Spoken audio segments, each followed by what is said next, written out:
Testing 1 2 3. Testing 1 2 3. This is Radio Free Mormon on the air, broadcasting behind enemy lines. Tonight's episode, Heaven Up Here.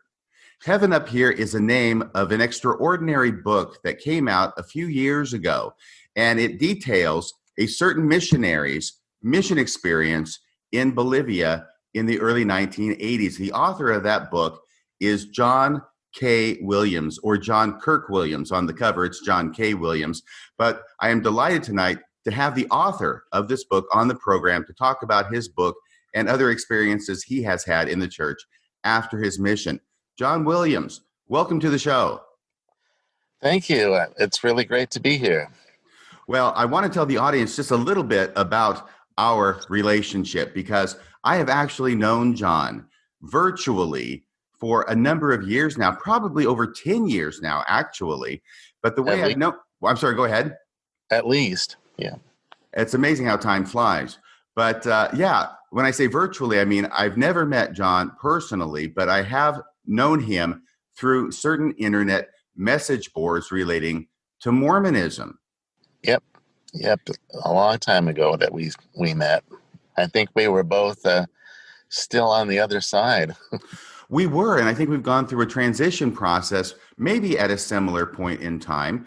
The first time I think we met was on the former Mormon Apologetic Discussion Board, which was hosted by FAIR, now FAIR Mormon. Everything seems to be changing names. FAIR used to host this board, and then FAIR somehow got disentangled from hosting the board, and they changed the name of it to the Mormon Dialogue and Discussions Board, which is the banner under which it now flies. And I think that's where I met you first. Yeah, I believe that's right. Probably 10 or 15 years ago. Yes, and I posted there under the name Consigliere, and you posted there under the name, was it Run To? Yeah, for a while until I got banned. Now, for those who don't know, Mormon Dialogue and Discussion Board, formerly the MAD Board, that's what it is affectionately known as, the Mormon Apologetic and Discussion Board, what it used to be, the MAD Board.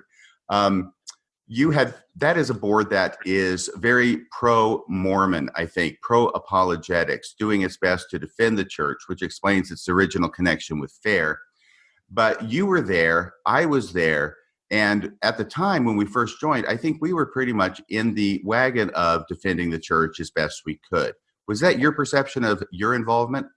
Yeah, that's what when I started there. Yeah, I can't even remember how I got sucked into that, but yeah, I was still on the trying to make some kind of rational case for my faith, and I think you were too.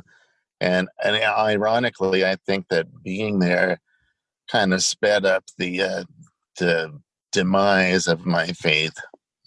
Yeah, and I don't know if it sped mine up, but I think it certainly contributed to it. In what way do you think it impacted your faith, John? Well, I think the first thing for me was that, I grew up being taught that anybody who opposed the church was some kind of evil person with bad intent. And I met people on that board that I thought, these are just nice people who think differently than I do. And the more that I interacted with people, the more I realized that the people that had questions or concerns, they were legitimate. And despite all of the attacks and a sort of minimalizing of it from the faith promoting side, you couldn't really ask an honest question without getting attacked for it. And I always thought that was very strange. And I don't know, I guess I just, I know exactly how it happened, but that's, I think, how it contributed to my loss of faith, was seeing that there's always two sides of the story, and sometimes the story that makes sense is the one that you don't want to make sense. Yeah, I know what you're talking about, because I went through a similar process. At first, I was kind of famous for posting bullseyes for the Book of Mormon, or evidence that supported the Book of Mormon or the Restoration. Do you remember that? I do. I remember the bullseyes, and I remember, no offense, but I remember chuckling at some of them and thinking, Boy, that's a bullseye. But You weren't impressed with all of my bullseyes? No, actually, I wasn't. Oh, no. I hope you were impressed with at least some of them. Some of them, yes. Yeah. Yeah, but that's genuinely where I was coming from. I wasn't trying to make a show of something that I wasn't. That's where I was coming from. And like you, as I studied the church, even though I'm posting about bullseyes, I'm coming up with some questions that I have. And when I would pose those questions, I found that there were a number of strategies, which we're not going to go into right now in depth, but a number of strategies that the apologists, who I thought I was one of them, right? I was one of them. Right. But they end up coming with all of these strategies to avoid answering my question. There were diversions, there were distractions, there were ad hominem remarks about me that if I'm even asking the question, that it must come from some place of bad intent on my part. Yeah, what I remember is that you were, I think at the time you were teaching gospel doctrine or something. I was. This was from 2006 to 2010 to give it a time frame. Go ahead. Yeah, and I remember that you asked a lot of really interesting questions, and I never thought they were particularly, they weren't things that would destroy someone's faith, but they were things that would require a little bit of nuance and thinking to get around. But I remember people started attacking you as some sort of showboating guy who couldn't stick to the manual and who, was just trying to spread propaganda through your gospel doctrine lessons. And again, I thought that was just ludicrous. And I saw the same thing happen to you that happened to me, that, once you start asking the wrong questions, people that previously were complimentary toward you all of a sudden turned on you and said you were something else. Yeah, something else indeed. And at this time, and during this time, I started posting on another message board, which was Mormon Discussions message board at the time, not to be confused with Mormon Discussions podcast, which is Bill Reel's podcast, but Mormon Discussions message boards, which, by the way, now has just renamed itself as Discussing Mormonism. Yeah, I heard that. Yeah, they reframed it. They restarted it. There were some technical issues they were having that they wanted to start it again with a different name. So it's now Discussing Mormonism. And I want to mention that to the audience once again. I did so in my last episode that went up a couple of days ago, that if you want to go to a place where there are people posting who are extremely intelligent, extremely well-informed about Mormonism, that is a great place to go. But it is inhabited mostly by people who have left the church or who are critical of the church. And therefore, there's this love-hate relationship that existed between the Mormon Dialogue and Discussion Board, with the apologists predominating, and the now the Mormon or Discussing Mormonism board, where there's primarily critical people commenting. Yeah, I remember. I don't know if you were involved in this, but it was sometime around the mid to late 2000s that they essentially, the MAD board, I like to call it, the Mormon Dialogue Board. Right, the fair board, let's call it that, so the audience understands. So that's the apologetic board. Right, and at one point, they just, anybody that was on their board that was also posting on the Mormon Discussions board just automatically got banned. And, one morning you wake up and you can't get in there anymore. And that affected me. And I thought that was really interesting that, the only reason they would ban you is that you posted somewhere else that had a lot fewer restrictions on what you could say. Anyways, and then I think I went back and, made a new account or something. And I think all told, I was probably banned 4 or 5 times from the Mormon Discussion Board, or Mormon Dialogue Board. Right. Well, you got me beat because I was only banned 3 times. Well, I made some powerful enemies over there. And let me just tell you, that's one of the things that surprised me, because I can sort of understand why I got banned, although I thought maybe there was a little bit of thin skin on the moderator's part involved. But you, John, you were consistently, from my point of view, the very nicest, most courteous, most thoughtful poster over there, you weren't poking sticks in anybody's eyes. You were just trying to understand things, trying to explain things, and being very nice about it. And so when you got banned, it was like, my gosh, if John gets banned, anybody's going to get banned. Well, I think it was a couple of things that, I had said a few. I mentioned this the last time we talked, that I went through a fairly angry period where, when your faith is falling apart and you're trying to make sense of it, a lot of the people that you thought you could go to for help just, are not at all helpful and very critical. And so I said a few unkind things in a few places that got back to some people over on that board. And so then it was, well, you're just two-faced, and, the trying to be reasonable and kind, well, that's all just a big act. And I mean, I guess I understand it, but I really have always tried to be kind and reasonable and fair. Well, one of the things that really struck me during this process, what I'm posting on both boards, I'm posting on the Fair Mormon board, and I'm posting similar questions on I'm going to call it the Discussing Mormonism board, because that's what it's called now. But I'm posting similar things with similar questions. And to my surprise, what I am facing on the different boards are completely different, and they're completely contradictory to what I would have expected, which is that over here on the Fair Mormon board, on the MAD board, where I'm posting these questions, I'm getting criticisms from some members, not all. I don't want to paint with a completely broad brush. There's a lot of different people with a lot of different perspectives, and a lot of them I really appreciate and still do to this day.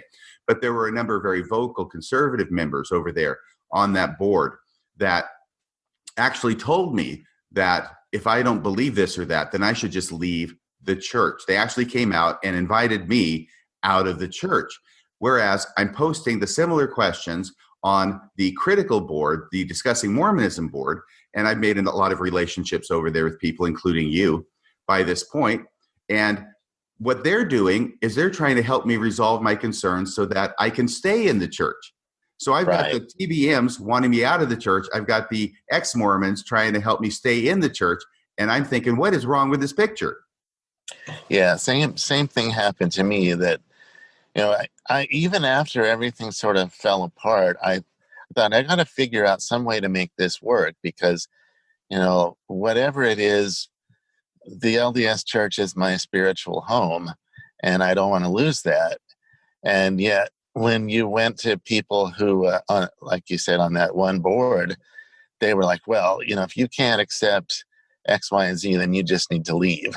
And of course I didn't. In fact, I never officially left. I still haven't. I still go to church with my wife. But it was just very strange to me that I would be, like you said, invited to leave the church by ostensibly faithful members. Yeah, and I still, I understand what you're saying about your feeling like the church is your spiritual home. I certainly feel like I have been spiritually thrust out in some ways by many members of the church, including members of that board. However, both you and I have served missions for the church. I went to Japan. You went to Bolivia. Is that correct? Correct.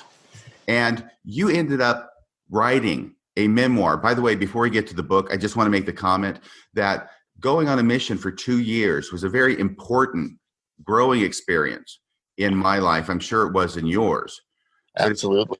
But it's also a way in which we get so invested in the church. We have sacrificed 2 years of our lives for the church. And we've paid for the privilege, by the way, right? Right. Yes. We don't get paid to go on a mission. It's not even a break-even situation. We have to pay to go on the mission for 2 years so that we can sacrifice 2 years of our life. It's part of what is understood in the LDS experience. But it's also such a commitment that there's such an investment there that once you come back, it is much more difficult, or at least it was for me. And it took a long time for me to come to the point of saying, I've invested so much in this church, I need to stay in this church, because it's a sunk costs fallacy, right? That logical fallacy. Well, I think that's by design, and that Joseph Smith said something about how that the true church would require everything of you. Yeah, lectures on faith. A faith that does not require the sacrifice of everything is not a faith that is sufficient to get its members to heaven, I think, or something like that. Right. And I think there's the lesson is that when you get people to, like you said, the sunk costs, when people have invested so much, it's not something that you just go, oh, well, never mind. You've invested your entire life, and it's your identity in a lot of ways. You're a Mormon.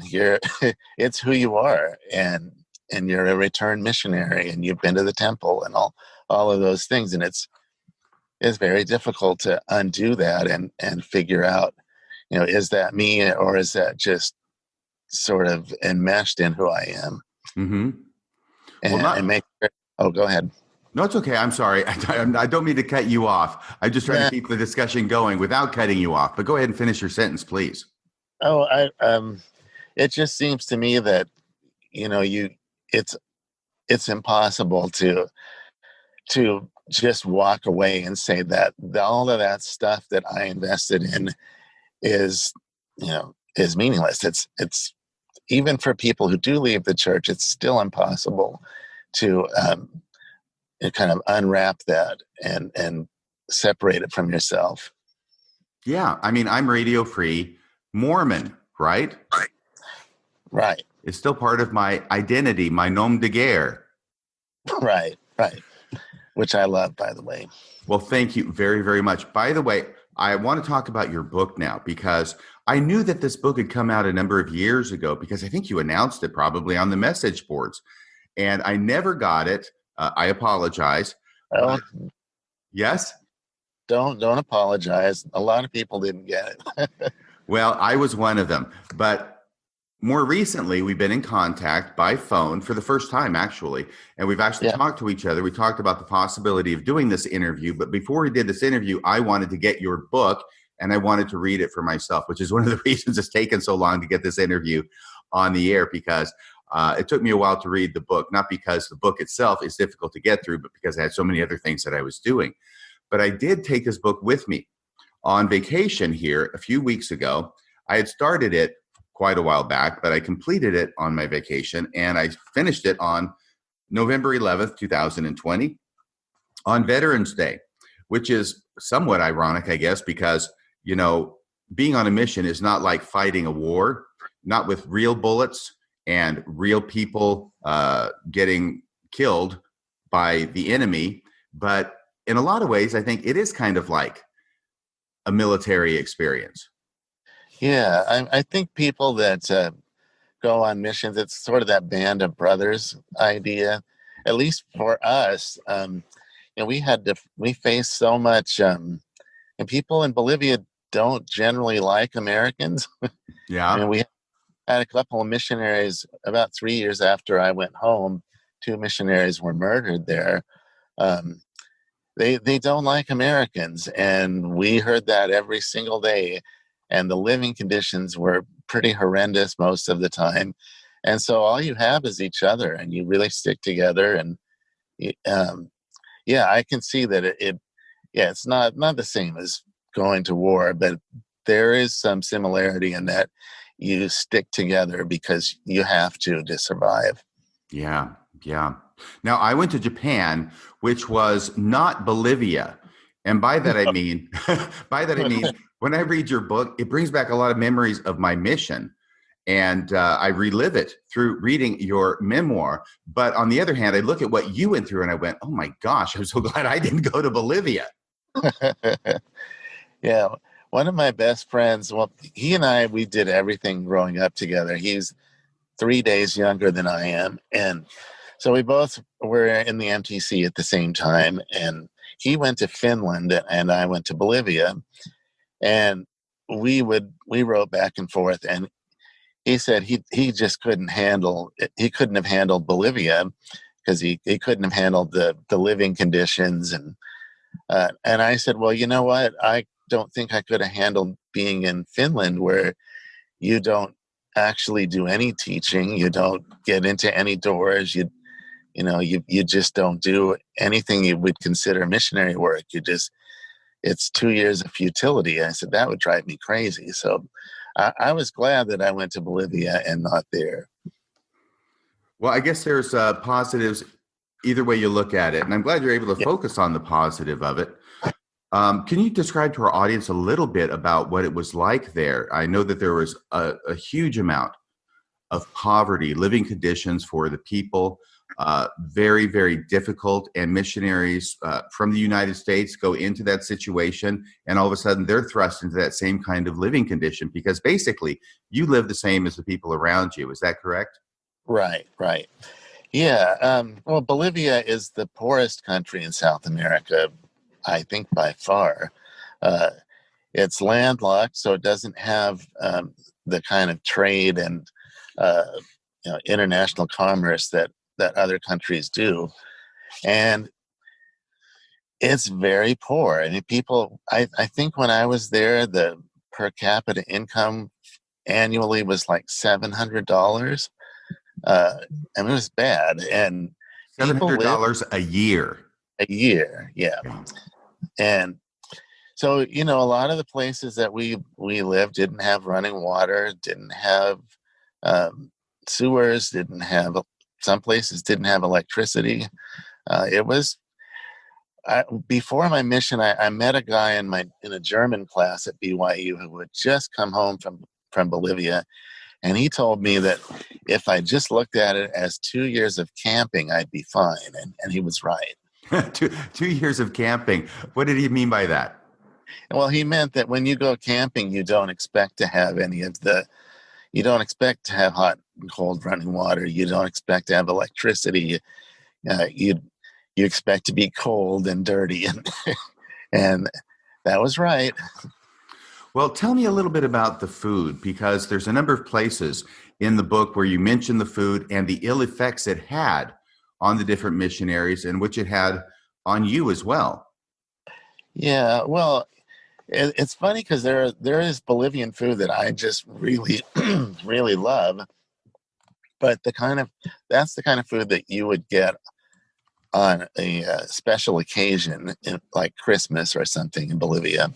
But the day-to-day, we used to say that you didn't have a complete meal unless you had the 4 starch groups.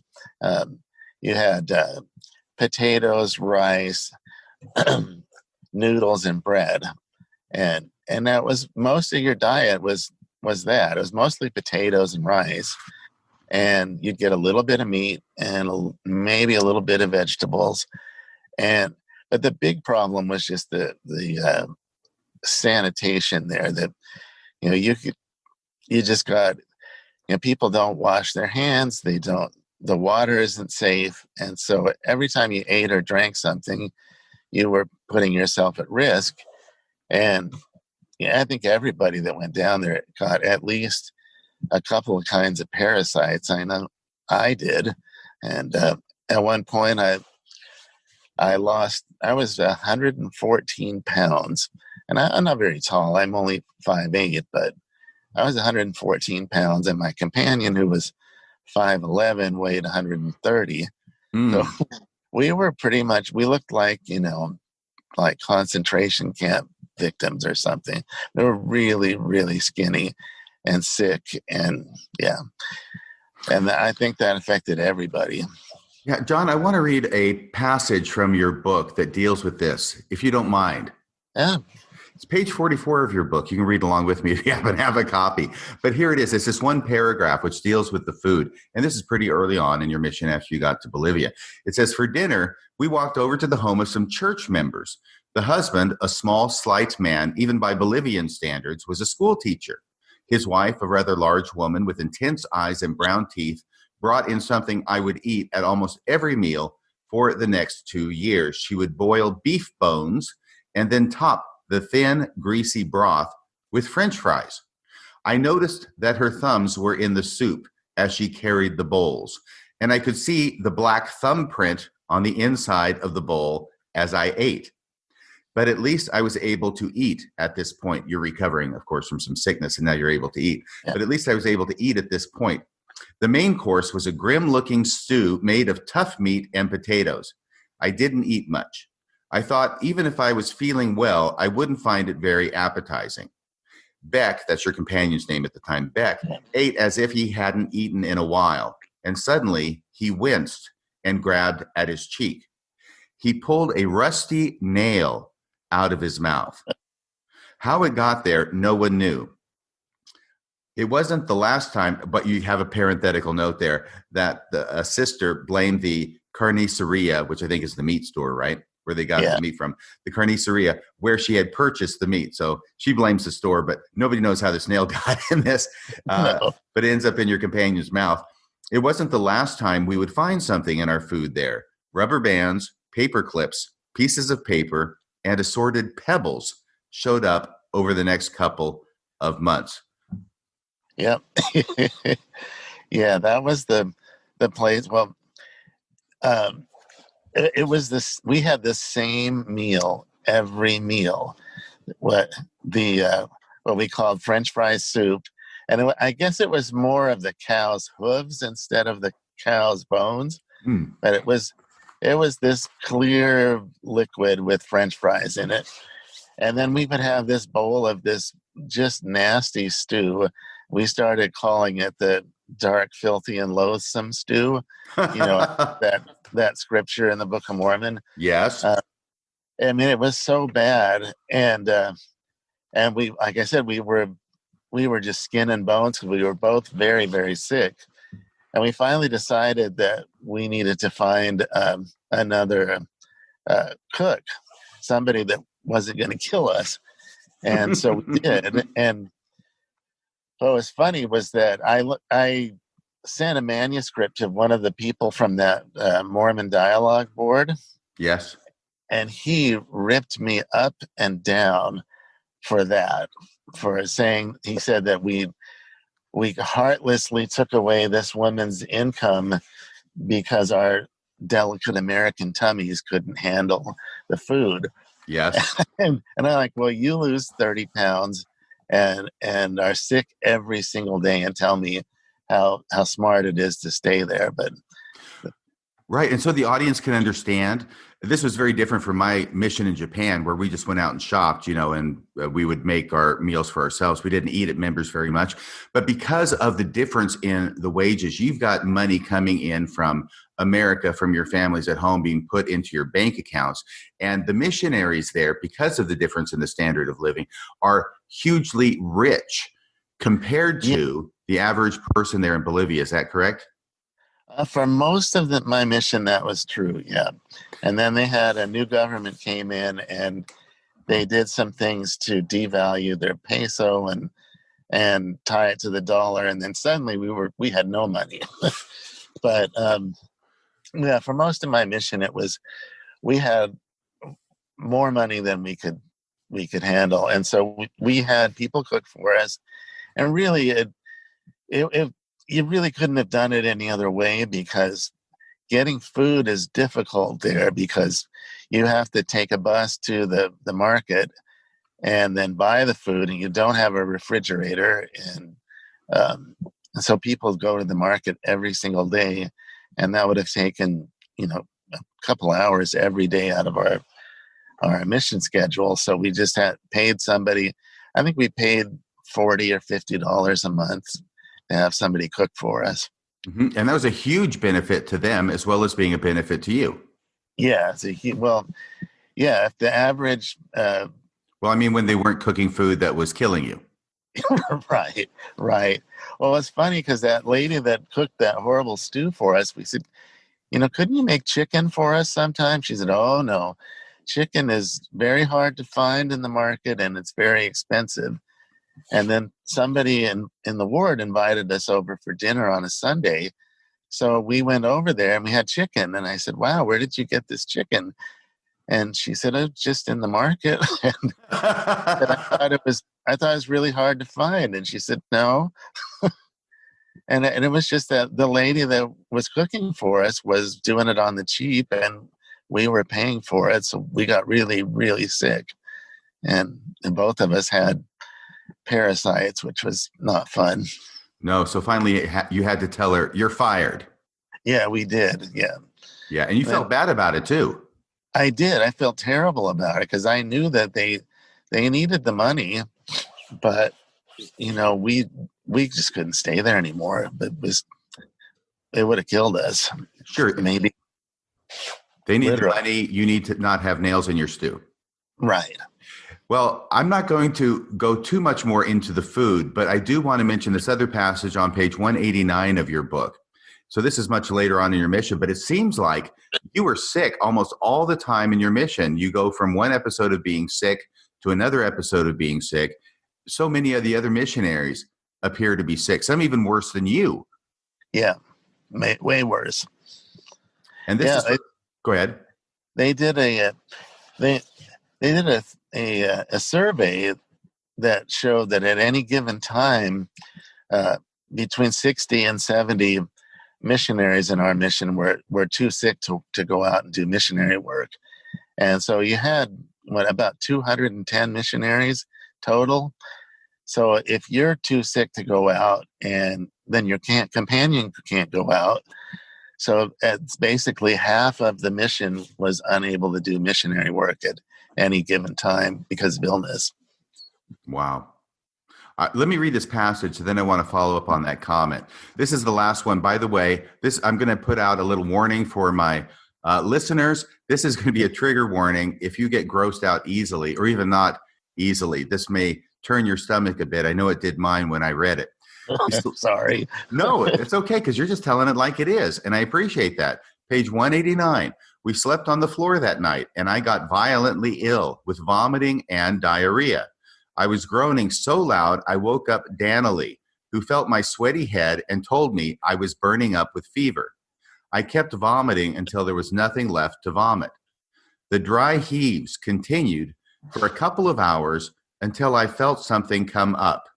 I looked into the toilet and saw 3 or 4 worms, bright pink and about 6 inches long.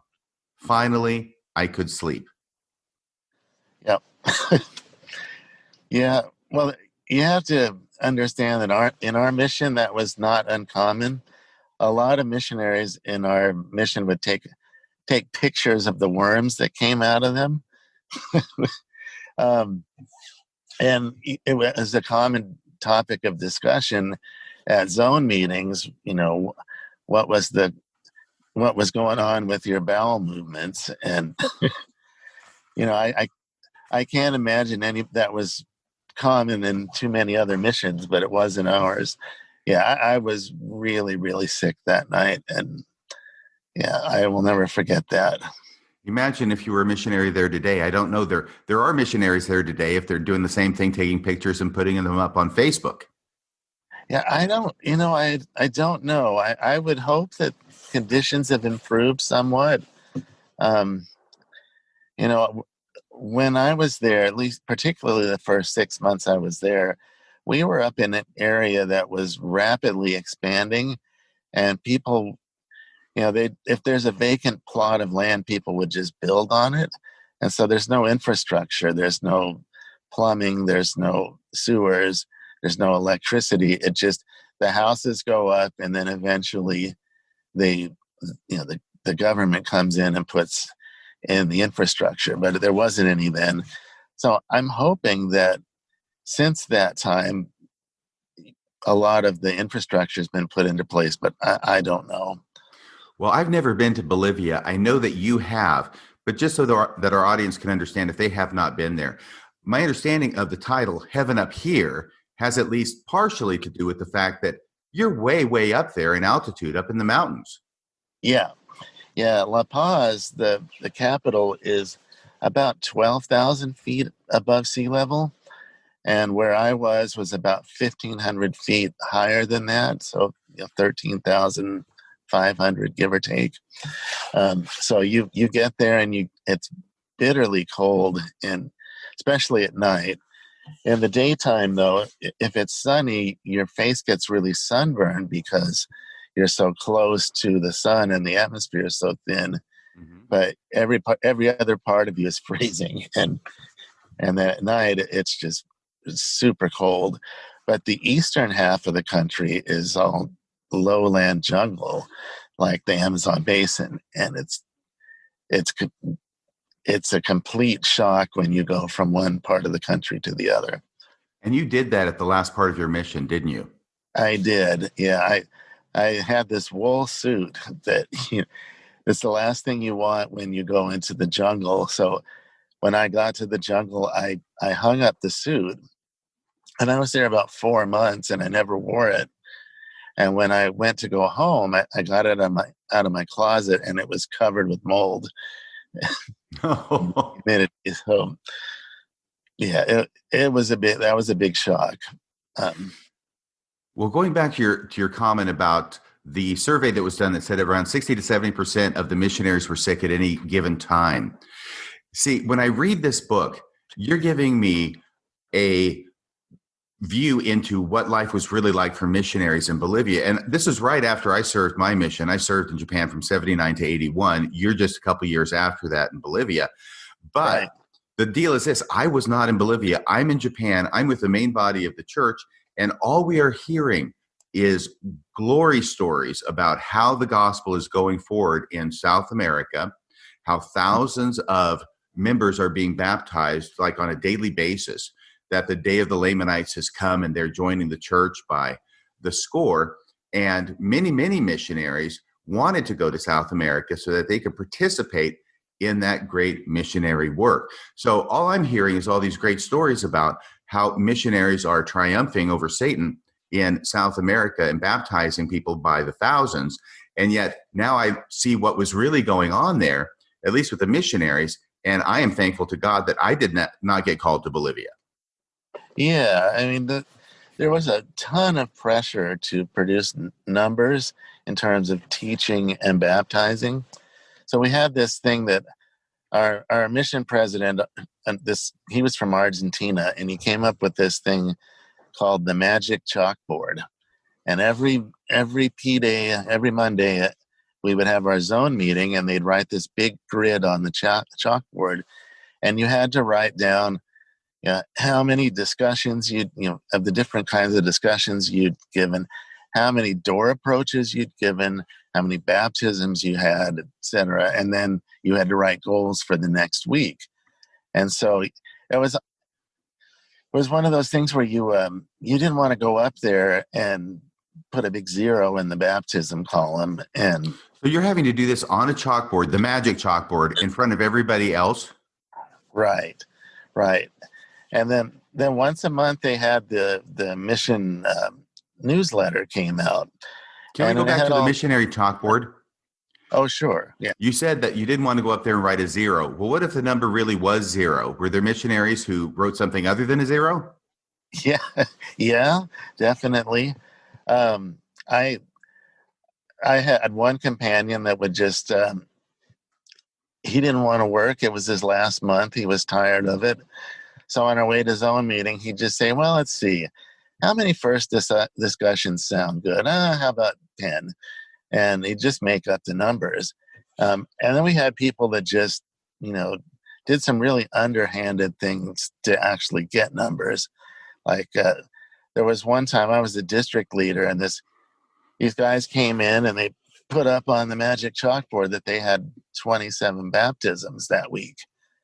And I thought, well, how did that happen? And turns out that their building, their chapel, had a volleyball court outside. And there were a bunch of kids that were like 10 years old that were out playing volleyball every day. And the missionaries came up to them and said, are you kids members of the church? And they said, no. And they said, well, you can't use the volleyball court unless you get baptized. So 27 baptisms. That's how it works. And, the activity rate down there is abysmal. It's like 10 or 11%. And it's because these 10-year-old kids who are playing volleyball didn't stay members of the church? Yeah, that's a huge shock, I know. But Well, we had people that, I was a district leader and a zone leader, and people would bring in somebody to have an interview, and I'd ask them the basic stuff. I'd say, well, what do you know about Joseph Smith? And they would say, who? They had no idea what they were getting into. And a couple times I would tell the missionaries, look, these people aren't ready to get baptized. They don't have any idea what they're getting into. So they would just go find the local branch president and have that person approve it, and they'd have their baptism, and then those people would never show up again. And that happened over and over and over. I mentioned I was in one branch where we had over 200 names on the records of the branch, but first week I was there, we had 3 people in sacrament meeting. And a lot of the people that we went and talked to didn't even realize that they joined a church. Oh, really? Yeah. Oh, yeah. I remember the missionaries. They were very nice, and they brought us and put us in a pool of warm water, but they didn't really know. They didn't understand what that meant, and a lot of people did it. I hate to say this, but a lot of it was that they wanted to be nice and not hurt the missionaries' feelings, so they just got baptized, and that was that, and then you never saw them again. Well, one of the things that I see going on here is this immense pressure to produce numbers. Yes, absolutely. Yeah. Well, I was going to say that we had this newsletter that came out every month, and it had a page where they listed every baptisms by companions. Mm-hmm. And so there was and the top, there was a thing in the middle that was called the Rocky box, like Rocky the fighter. And it was the companionship that had the most baptisms. And then the following page was the 0 page. And you did not want to be on the 0 page for the month. And it so like I said, it led to a bunch of underhanded things that should not have happened. And it was interesting when my mission president, so we got a new mission president who he's one of my favorite people, great man. He came in and he said, we're not going to worry about baptism numbers anymore. We're just going to worry about converting the missionaries, and then everything else will follow. And I thought, well, that's really great after all of this, numbers pressure. And but about 6 months in, he went to a conference, I think in Lima. And when he came back, he said, we're setting a mission goal for this month. I think he said 600 baptisms this month, and we normally had around 300. Mm-hmm. And then a few months later, the last month I was in the mission, December, he said we're going to have 1,000 baptisms this month. And the only thing I can think of is he must have gotten some pressure at that meeting, because everything suddenly changed. And I was out in the middle of the jungle when that happened. We were as far away from anybody as you could get. We were probably 600 miles from the nearest missionaries, and we didn't have a phone. And my companion and I just said, we're not going to do that. We're not going to waste our time trying to get all these numbers. And the thing is, they almost got 1,000. They had, I think, 960 that month. But, how many of those people stayed active in the church? Probably not very many. Mm-hmm. Well, I'll tell you that being a missionary and then being a district leader myself and then being a zone leader for a few months at the end of my mission, we always felt the pressure. The pressure is always there. You're having to write the weekly letters to the president, fill in the boxes. At least that's what we did. We didn't have a magic blackboard in our mission, because that sounds super stressful and super coercive. But we did have to do the weekly letters. And when you're a district leader, then you've got to report up to the zone leaders. And when you're the zone leader, you have to report up to the mission assistants, to the president. So there's always this constant pressure to produce numbers. And if you can get baptisms, of course, that's the biggest and most important number. Who cares how many discussions you're doing if you're getting baptisms? But what never entered into my mind was that the same thing was going on at every level above me. And the mission president is under the pressure of reporting his baptisms for his mission to the general authority that's above him. And the general authority that's above him and all these other missions in that area is responsible for reporting the baptisms from his area up to the member of the Quorum of the 12 Apostles who's over him. And so it's just this pressure cooker all the way up. And the pressure starts from the top down, and everybody needs to report baptisms. And so your mission president, the second one that you really loved and you thought was great, and he starts off with, we're going to focus on conversions and not on numbers, goes to Salt Lake City for a conference or wherever it is he went for the conference, comes back, and now all of a sudden we're going to get 600 baptisms this month.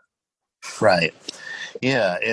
And I don't know about you, but when I went on my mission, I had this idea that I was going to go out and meet people who were, hungry for the gospel, and I was going to see some miraculous conversions.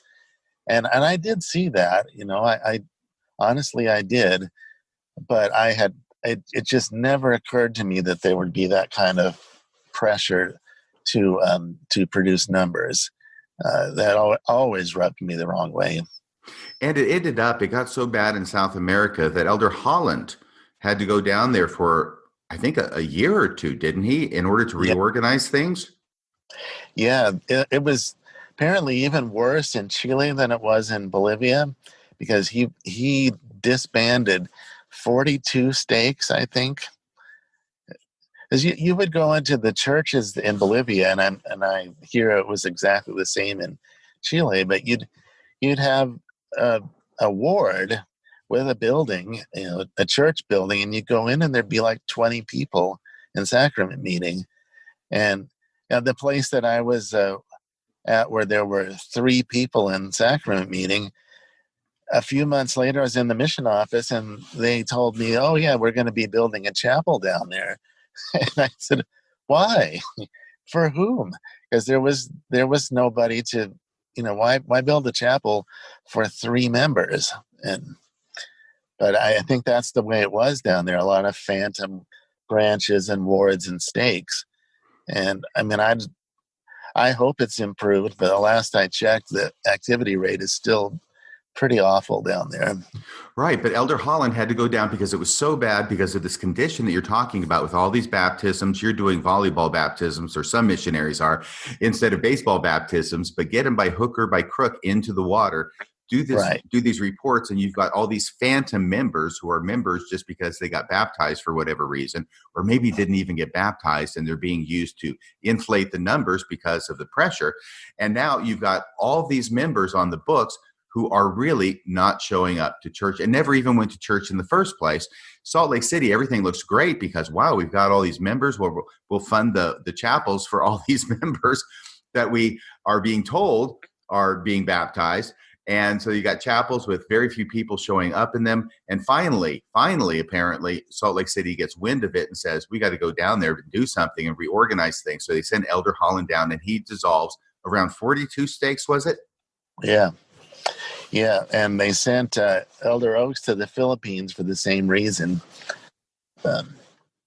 They were doing it in the Philippines too. I've got to tell you this, okay? I've got to tell you. I hear stories. I hear stories from John DeLynn. I've heard stories from Philip McLemore. I hear stories from you about this pervasive practice of missionaries. Not all of them, but pervasive enough to cause these kind of problems of baptizing kids, young people, under false pretenses such as volleyball or baseball teams. You got to be baptized to be a member of the team. I've heard about it in England as well. Right. So, but in my mission, I was shielded from this because we were very by the book in my mission. That was Kobe, Japan mission. It split. I went to Kobe. I came back from Osaka, Japan. It split while I was there, but it's in the Kobe, Osaka, Japan area. And we were always very by the book. But then I start thinking how shielded I am, not only from your country or other countries, but even from things that were going on in different missions in my country. My country being Japan, where I was called to be on a mission. I'm talking about Japan there. And you told me something just a few days ago about some scandal regarding baptisms that was going on in Japan at the same time I was there, that I had never heard of until you told me. And you said it involved a mission president. I think you said it was in the South Tokyo mission, which was, a ways away from where I was. And that the mission president's name, I think, was it Groberg? Yes. Tell the audience about this. Well, so it's hard to do this justice, but what they did was the missionaries stopped knocking doors, stopped doing traditional missionary work, and they instead relocated the missionaries to apartments that were right near like train and bus stations. Lots of train and bus stations in Japan, and especially in Tokyo, I'm sure. Yeah. So then they would go and talk to somebody at a train station or a bus station and say, hey, you got a few minutes to talk to us? And then they take them back to their apartment, and there were, 6 or 7 discussions. I don't remember what they were when you were there, but anyways, they had it down where they did all of the discussions within 30 minutes to an hour. And at the end of the discussions, they would challenge them to get baptized. And if they said yes, they'd have their leaders come over. And they said they were always within 10 minutes of their zone leaders. It had them come over, do a quick interview, and then they had a makeshift baptismal font in the elder's apartment. And they had it down from first discussion to baptism within an hour and a half. And then they would send them on their way. And you said something about they had because of course they have to have their interview before they're baptized, and that has to usually be done by a zone leader, right? Right. And so they have a zone leader that's on call basically anytime, run over here and do this interview, and then we'll baptize them. So you're taking the 6 missionary discussions, let's say it's 6, it might have been 7, and each of those discussions is supposed to be roughly an hour. And of course, you space those out over as many days. You usually don't teach, 2 discussions on the same day, even because you got to have, there's assignments, things to read. To attend church is a big thing, right? Usually you got to attend church at least once before you're baptized. At least that's the way it was in my mission. I think that's the way it is in my mission. But they're taking an hour discussion and they're basically collapsing it into like 10 minutes. Yeah. And then doing them all back to back in an hour. Okay, we've got a baptismal challenge. They accepted. Get on the line to the zone leader. Get over here fast. We got a live one. And then do the interview, approve them for baptism. And you got the baptismal font there, the makeshift one in the missionary's apartment. And you baptize them and boom, you've got another number.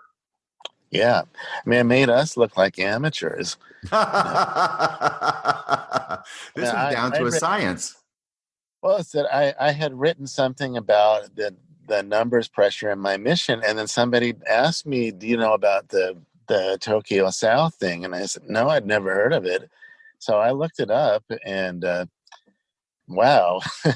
Yeah, I still can't believe they did that, but it's just like you said, it's the result of a system that has pressure from all levels to perform numbers. And I mean, I hope that that's changed. Certainly, I don't think it could have gotten any worse than that. But I can't fathom how we ever got into that position of, who cares whether you actually convert somebody, but just get him in the water. Right. Because obviously the conversion is the important thing. The baptism is important, but it's secondary to it. It's the natural conclusion of a conversion process, which you as the missionary have been instrumental in leading a person through.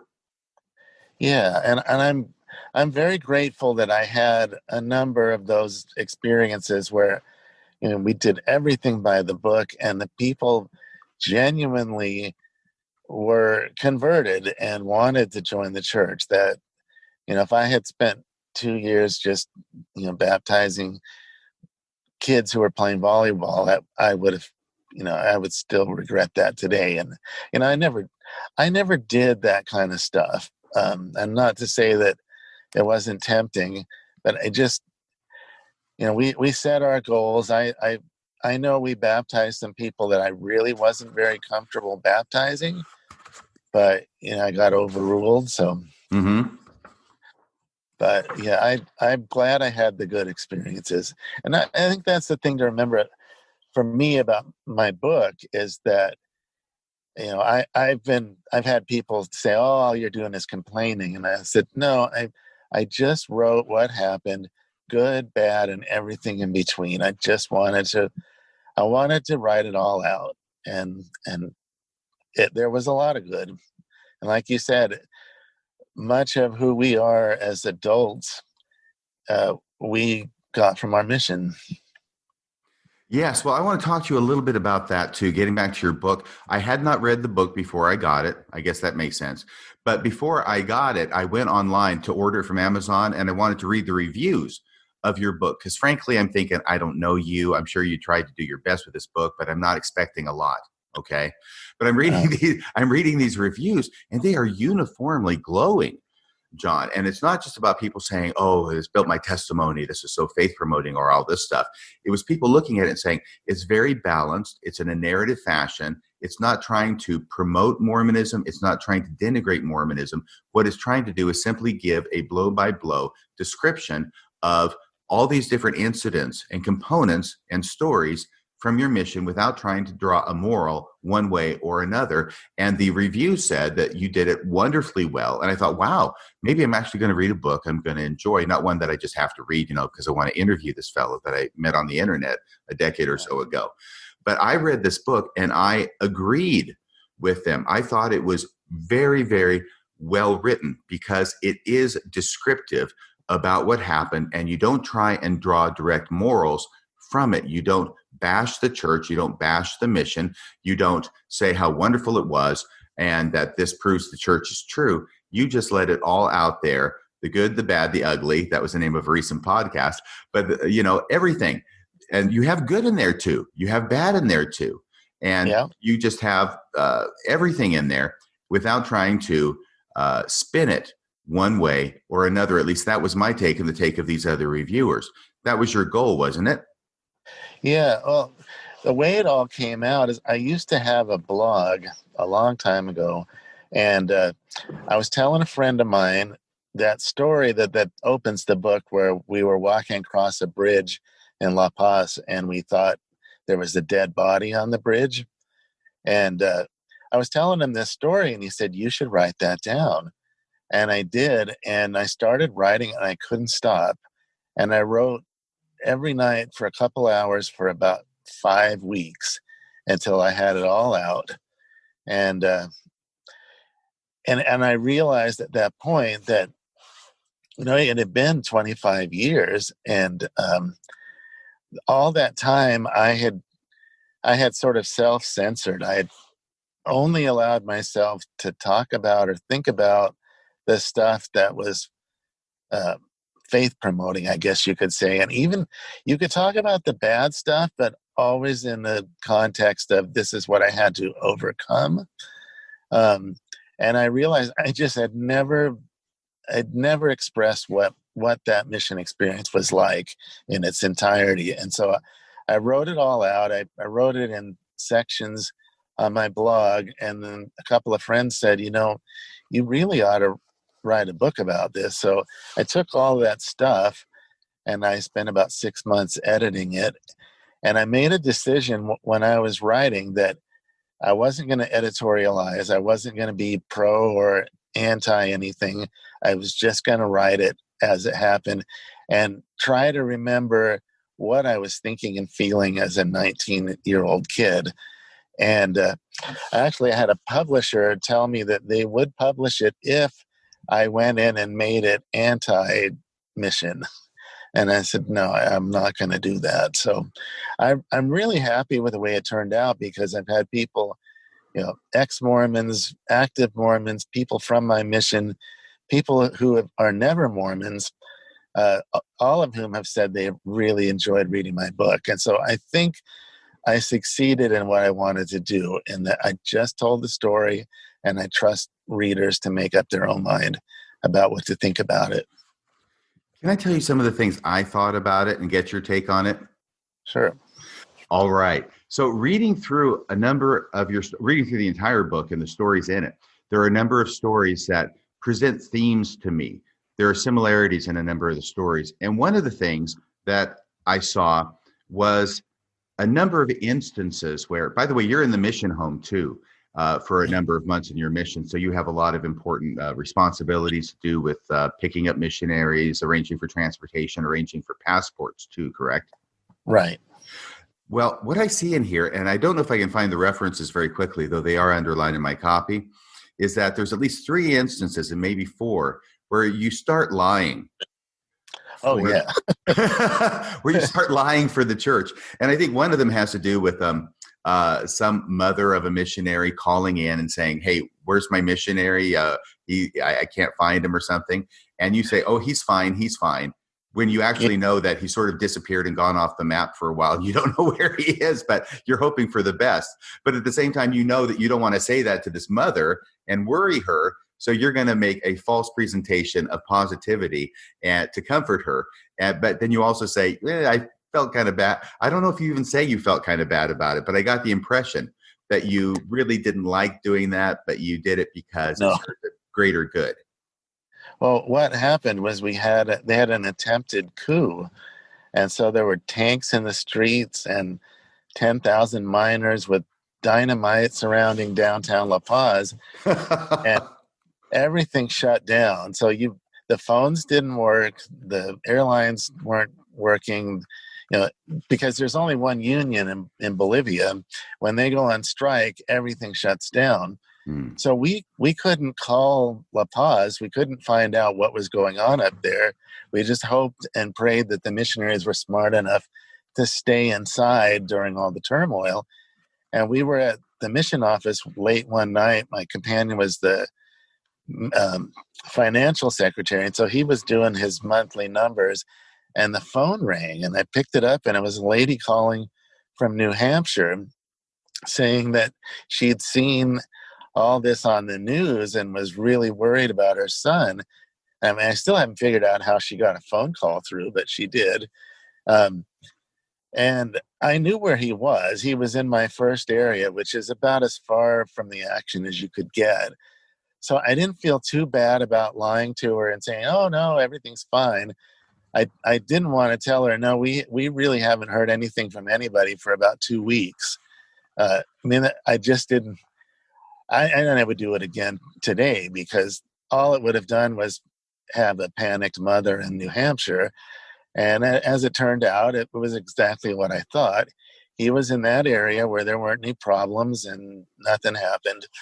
But the bigger thing was that I started lying to my family. I lied to them all the time and told them I was fine, I wasn't sick. And my dad has told me many times that that's the one thing he'll never forgive me for, is lying to him when I was on my mission and not being honest about what was going on with me physically. And that does make me feel bad. But I think that, again, it goes back to that you don't want to share the stuff that's negative with people. You want your letters home to be relentlessly positive, and you just don't want to admit that sometimes things are terrible. Yeah, there's a couple of instances I found while you were talking in your book. There's one in chapter 25 where these are very just small offhand comments you make, but they caught my eye as part of this pattern. You are at some kind of meeting. I think you're with the president, and you say, I don't want to have a leadership position. That's what you say. Yeah. And then you say, I don't want to have a leadership position, I said. And as soon as it came out, I knew it was a lie. Part of me really wanted to be a leader, as only the best missionaries were assigned as leaders. I mean, how many Mormons, especially guys, because, we're the ones who can be the leaders, right? But how many Mormons say, I don't want to be a leader because we're told we're not supposed to aspire to leadership, right? But on the other hand, that is a sign of promotion. It's a sign of success. It's a thing that other people look up to. It's a thing that's designed to be desired, and yet we're not supposed to desire it. And so we say we don't desire it, while at the time we actually do. Yeah. Yeah. I know. I look back at that and I just think that was just so strange. I mean, there was a part of me that just did want to just be a missionary, but part of me that wanted that sort of seal of approval. And, but I went with the, humble missionary.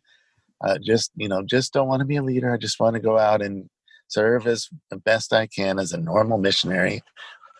And, later on, I was his own leader, so it all worked out. Yeah, you made it anyway, even being humble. Yeah, that's right. And then you go on in that same paragraph, but I knew it was wrong to aspire to a position. So I repeated, please tell President Nichols that I just want to be a missionary and not a leader. And there I made a note, Mormonism makes liars of us all. Yeah. Well, I think I mentioned to you one of the reasons that I wrote the book was this unwritten rule that you don't talk about anything that isn't faith promoting. And a good friend of mine who was in Bolivia with me, he went home and his bishop asked him to give a presentation to the priest quorum about his experiences in Bolivia.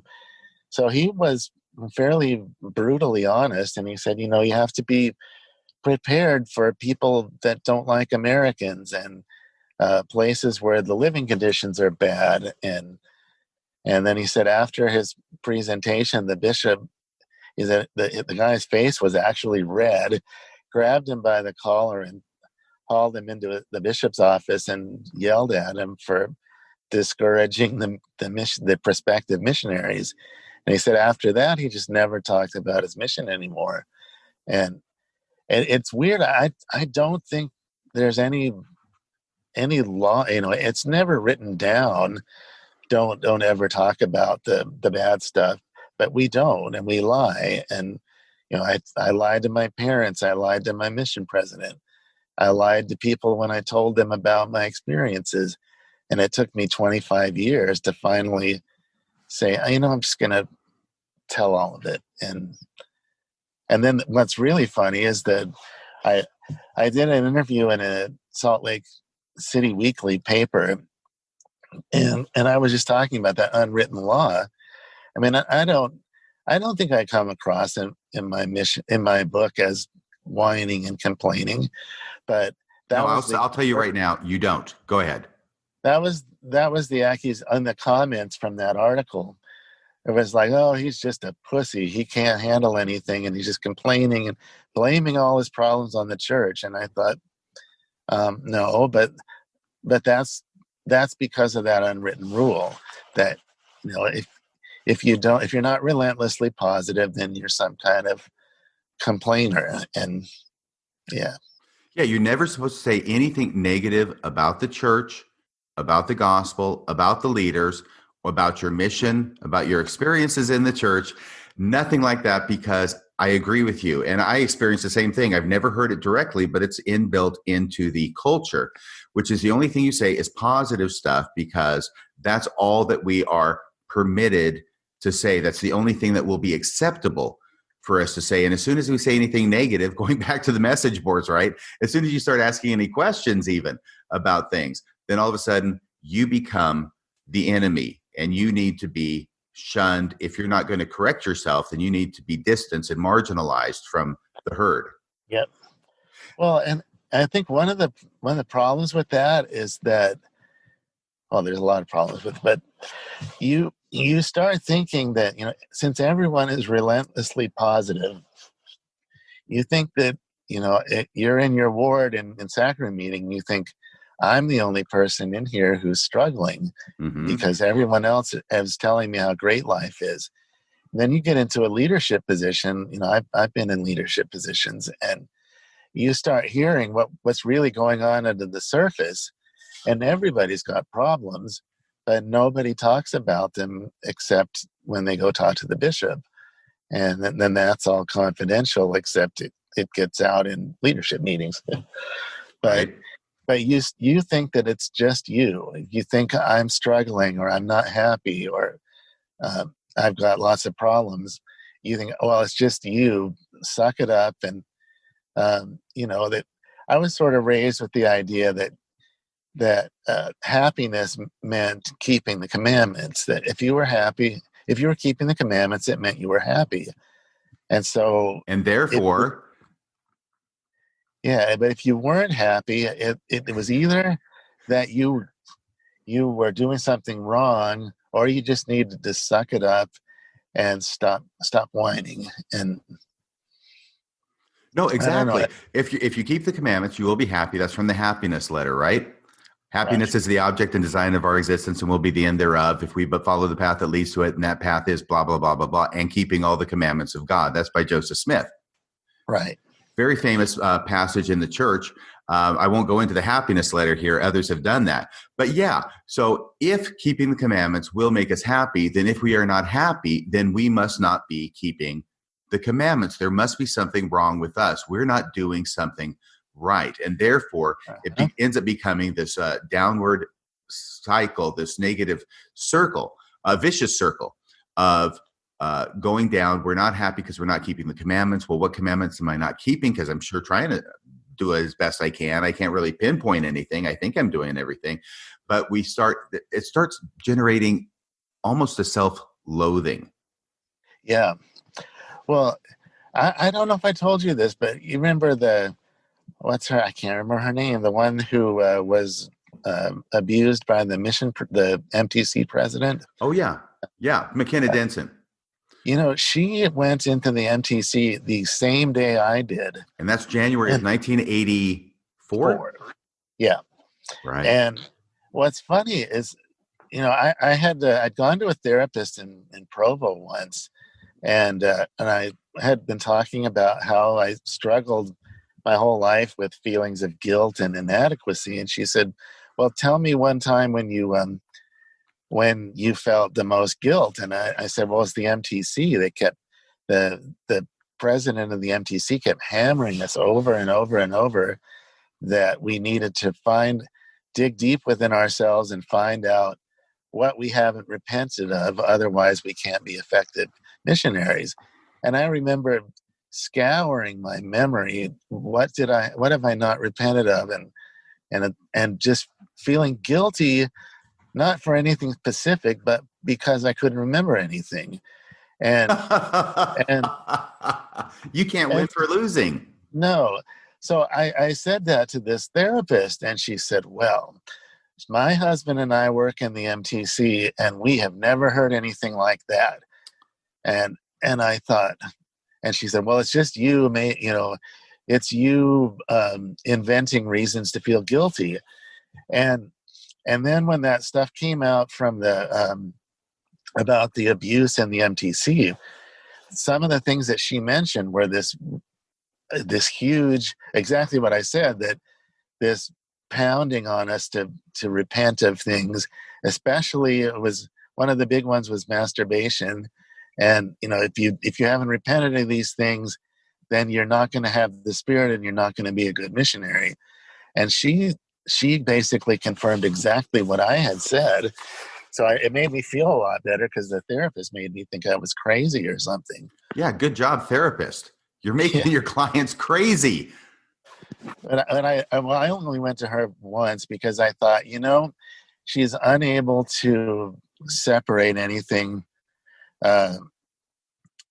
She's unable to separate me from her, or her role as therapist from her membership in the church, and it wasn't a good fit. Let me tell you this about McKenna Denson, because just a bit of background is that McKenna Denson went to the MTC, a sister missionary, in January of 1984. Coincidentally, even though you didn't know her, I understand. No. You entered the MTC on the same day that she entered the MTC. Joseph Bishop is the name of the man who is the president of the MTC.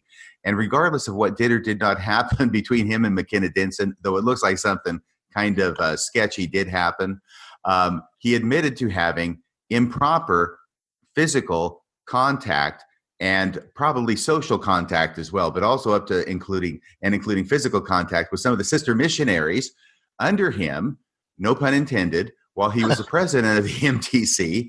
And so he's admitted to that. He is the president of the MTC. He was doing this stuff at the time, self-admitted, and yet he's the one who's pounding on the missionaries at the MTC about masturbation. And one of the things that McKenna Denson had told me was that she remembered that he would tell this story to the missionaries combined in assemblies about how there were all these dark forces arrayed around the MTC. And the only thing that was keeping these dark forces from invading the precincts of the MTC was this band of angels that was protecting the MTC. And that if missionaries were masturbating or doing anything that they shouldn't do, that would cause like a chink in the wall of the angels, and it would allow these dark forces to come in. So it was up to the missionaries to not be doing anything they weren't supposed to be doing. Meanwhile, President Bishop is doing all the things that he's doing. But the missionaries are supposed to be super pure and righteous, so as, I guess, to help the angels out, to protect the MTC from these dark forces. So she had told me that, and that's why when I read your book on page 28 about the MTC, and you're talking about the president, you don't mention his name, but you say the story, which certainly caught my eye, which is, you said, by the time I arrived at the MTC, legends were circulating about missionaries who had received miraculous protection from Satan's power. One story in particular I heard from the pulpit. A leader at the MTC had been shown in vision the dark forces arrayed against missionary work, but he had seen an army of angels in white surrounding the MTC to protect it. He warned us, however, that soon we would be outside the MTC and our only protection would be our own righteousness. Yep. So whatever you think of her and whatever happened, pretty much everything that I can verify that from my experience is exactly like hers was in the MTC. I mean, obviously, I didn't have any contact with the mission president, but you weren't cute enough, John. Yeah, it was just that a weird environment, and I look back on it now, and I obviously thought it was weird enough to write about it. Yeah, it stuck with you because this is dramatic. This is a peril that you're in. This is your protection, your spiritual protection, depending upon your righteousness. Yeah, and like I said, they pounded on it so much that I was starting to not invent things to feel guilty about, but like I said, I felt guilty that there had to be something that I hadn't repented of that I'd forgotten about. And I mean, it sounds insane to me today. So right, but you're not happy, and so there must be something that you did that you've forgotten about that you didn't repent of, because if you had, you'd be happy. Right. Yeah. I'm not a therapist, but can I say this sounds a little unhealthy? Yeah, just a bit. I think one of the things that has stuck with me the most from my mission is, and I wrote about it, where we had a general authority come to visit, and I was there 2 years and only saw one general authority. You know, they did not want to go to Bolivia, but they were all coming to Japan. I can tell you that. I saw a bunch of them. But this general authority came down, and my companion and I were both sick, but we did not want to miss this his talking to the zone conference. So we got out of our sick bed and went down to the stake center, and we got yelled at for about 45 minutes. He literally yelled at us and said we were lazy and uncommitted and not keeping the rules and blah, blah, blah. And then we went home that night, and at first we were like, how could he say that? He doesn't know anything about us. And then within maybe 20 minutes, we had talked ourselves into, I guess he's right. Maybe we aren't working hard enough. And I sort of internalized at that point that no matter what I did, because I was given everything, I was working my butt off, but I sort of internalized this belief that didn't matter how much I gave, how hard I worked, it was never going to be enough. And I carried with me for years and years and years. That is something that I suffer from. And I can't tell you that it's because of my experience with Mormonism. Maybe I would be that way without that, but I can guarantee you that it didn't help. No. Because I feel the same way, that no matter how hard I work, no matter how much I do, it's never good enough. And it's not a healthy mindset to have. No. Yeah, I remember President Kimball saying the biggest room in the world is the room for improvement. Yeah. And it goes right along with that. I never felt good enough. Never. Lengthen your stride. Took me years of therapy to get over it. Yep. And we set impossible goals, and you're still not over it. I'm sorry. I talked over you. No, it's still there. It always will be, I think. Yeah. But at least I'm conscious of it. And we set, by which I mean the mission president set impossible goals for us to meet so that we can never actually feel like we accomplished it.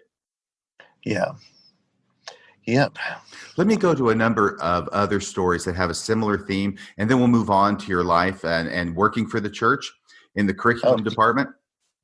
Okay. But we are an hour and a half into the interview, so I want to I would rather spend more time on your book, but we have other things we have to cover. So I want to once again encourage the listeners to get this book. It's called Heaven Up Here by John K. Williams. It really is a very, very good read, and I appreciate it very much, and I consider myself lucky to have been able to read it. Thank you. You're welcome. You're welcome. Thank you for writing such a great book and taking the time to do that and doing it with such skill. You're really an accomplished writer, I think. And by the way, something else here, this is just sort of ancillary, which is that you thank in your forward, you thank the, who is it? Tyler Leary for his stellar editing. Yeah. I went back and I circled that because I got almost the way through your book and finally got all the way through. It was incredible editing. I did not find any typos or misspellings. There was only one thing that I had a question mark about, which we don't have to get into, but those things jump out at me. All right. I'm not a proofreader by trade, but I see those things, and I'm talking about in books that are done by professional publishers like Stephen King books, and there'll be several things in there, maybe a handful of things in a 600-page book. It's not a lot, but they jump out at me. Yours was immaculate. Yeah, I wish I could say I've gone through it and not found anything, but there are a few things, but not worth, going in and redoing the whole thing. But yeah, he did a phenomenal job, and just, he's a friend from the message boards, and he volunteered to do it, and I really appreciate it because he did a phenomenal job. Well, okay, as long as we're on the subject, and I just want to ask you this question. Page 79. Is there such a thing as folklore music? Yes. It's not folk music? No, it's called musica folklorica.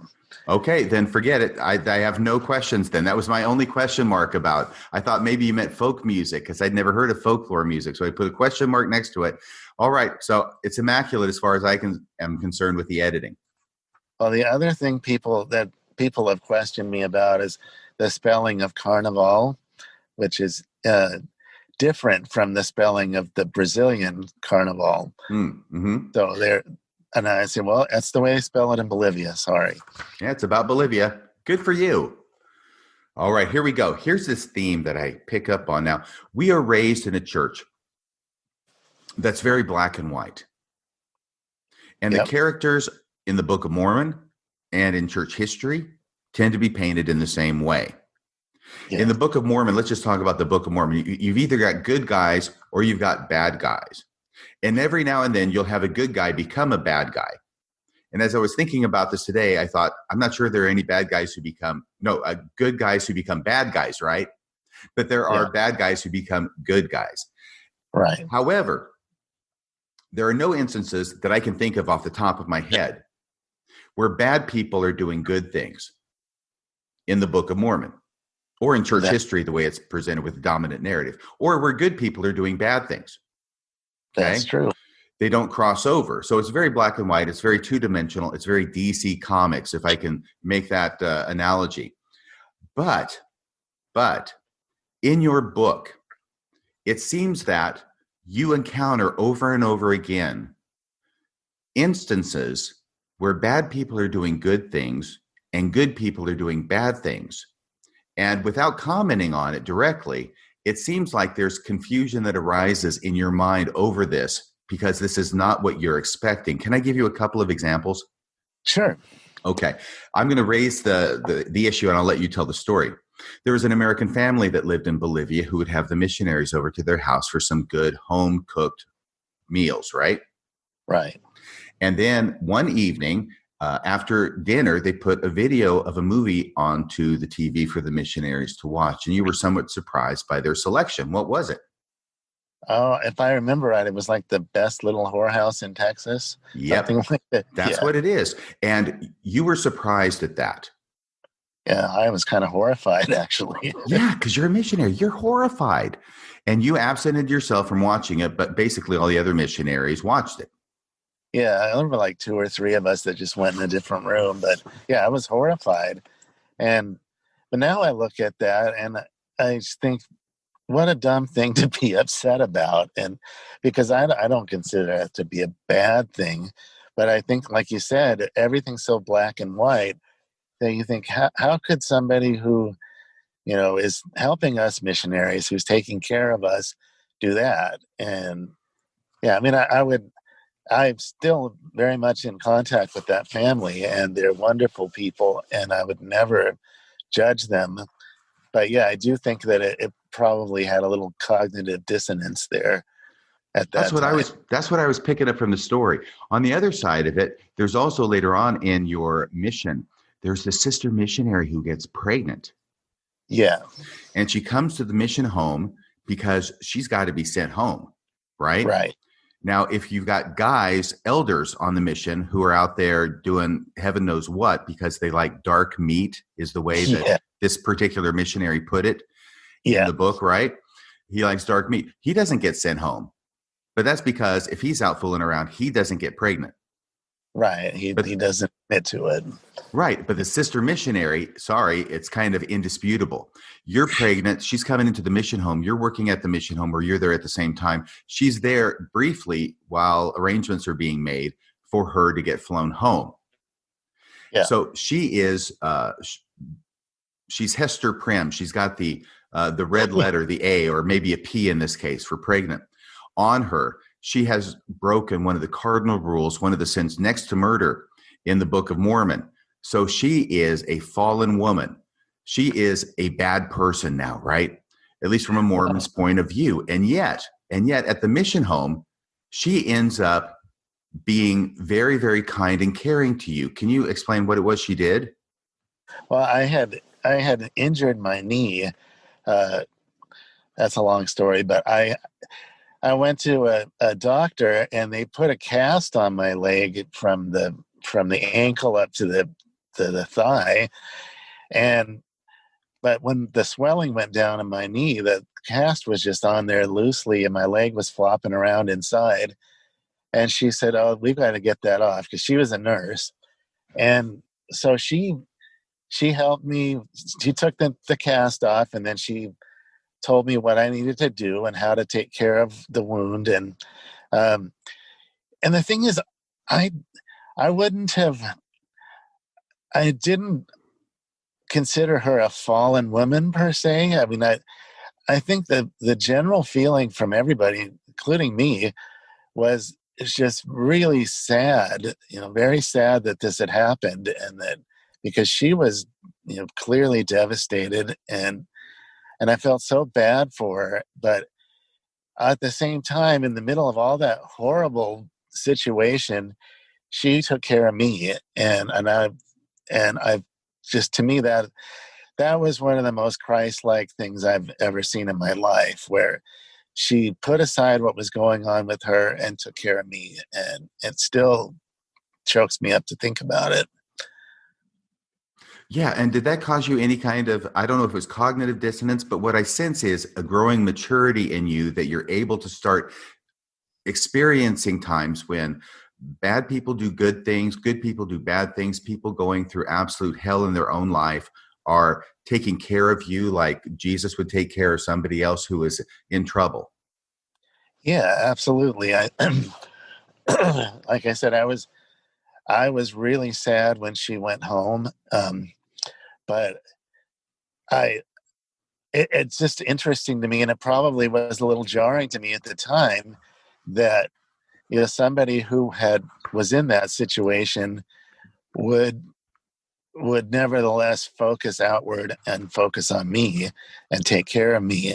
And it I think that taught me a lesson about not judging people, definitely, because at the time I didn't even really know what was going on with her. I just knew she was getting sent home, and I knew it had something to do with the law of chastity, and that's all I knew.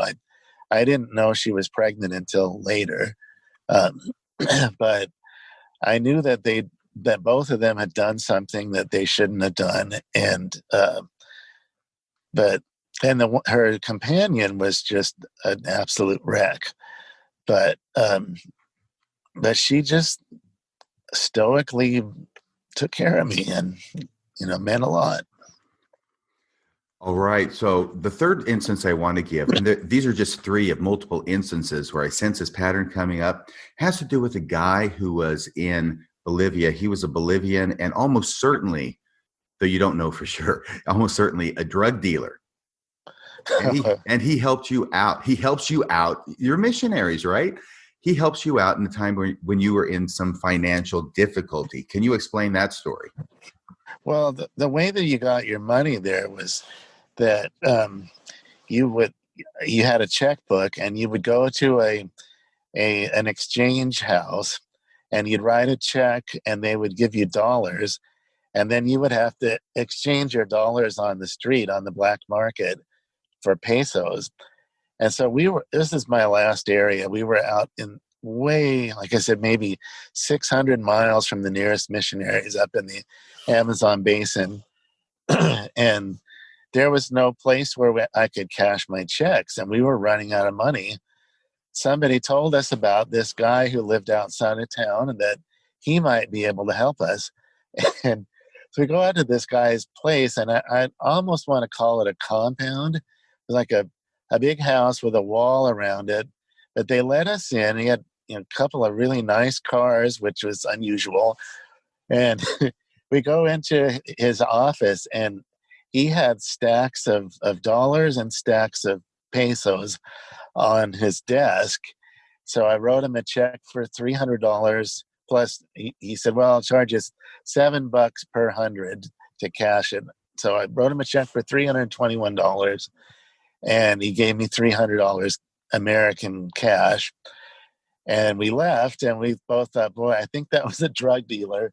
And but the interesting thing to me was that he never cashed that check. Right. And you wondered if he was doing that out of sort of self-preservation. He didn't want to come to the attention of the authorities, but he never cashed the check is the bottom line, right? Right. And so I don't know if he was, he was very nice to us, and I don't know if he did that out of kindness. I don't think $300 was much to him, more than pocket change or something. But yeah, I thought either he just was being very kind, or he didn't want a paper trail leading back to him. So yeah. Who knows? But here we got another instance of a guy who's not a member of the church, a guy who's probably on the wrong side of the law, and yet he's totally helping you out for no reason other than apparently to help you out. Yep. Yeah. Well, that was, that's a theme throughout my entire mission, that people from lots of people who were not members, who weren't interested in being members, were just genuinely kind and considerate and took care of us. We used to go to, when I was the travel secretary, I dealt with this one travel agency, and the two women that ran the place, they were the nicest people, and they went out of their way to take care of us. And and help us when we needed help. And maybe to my discredit, it never occurred to me maybe we should teach them the gospel. We didn't, but they ended up later. They joined the church because one of my successors did have that bright idea. But but yeah, over and over and over, people were just kind to us. And like I said, people would yell profanities at us every day because we were Americans. But in our personal interactions with people, people were just kind more often than not. And I love Bolivia. I love those people. They're just good, kind people. Most Bolivians have next to nothing, but they will give you the shirt off their back. Yeah. All right. Before I leave your book, it's hard for me to leave your book. Have you noticed that? Yeah, I noticed. There's something else I've got to ask you about. And it's an incident, and it is so briefly talked about, barely mentioned in your book. But it happens while you're on the way from Utah out to Bolivia. There's a number of stops along the way. And one of the places you stop is in Caracas. Yeah. Going there and coming back. And you mentioned it both going there and coming back. I'm just going to read what happens coming back because it's the same kind of thing, the same kind of thought that crosses your mind. This is page 251. And I hope you're ready for my question, okay? Because what you say is, once again, we stopped in Caracas. And I remembered thinking again how easy it would be to just disappear. The first time you mentioned it, you talk about just fading into the jungle. But here you say how easy it would be to just disappear. But why would I want to do that? And then you go on. You never attempt to answer that question. What I'd like you to do now is answer that question.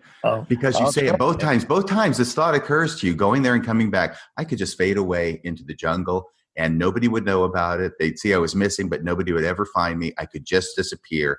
You ask, but why would I want to do that? Can you answer that question now?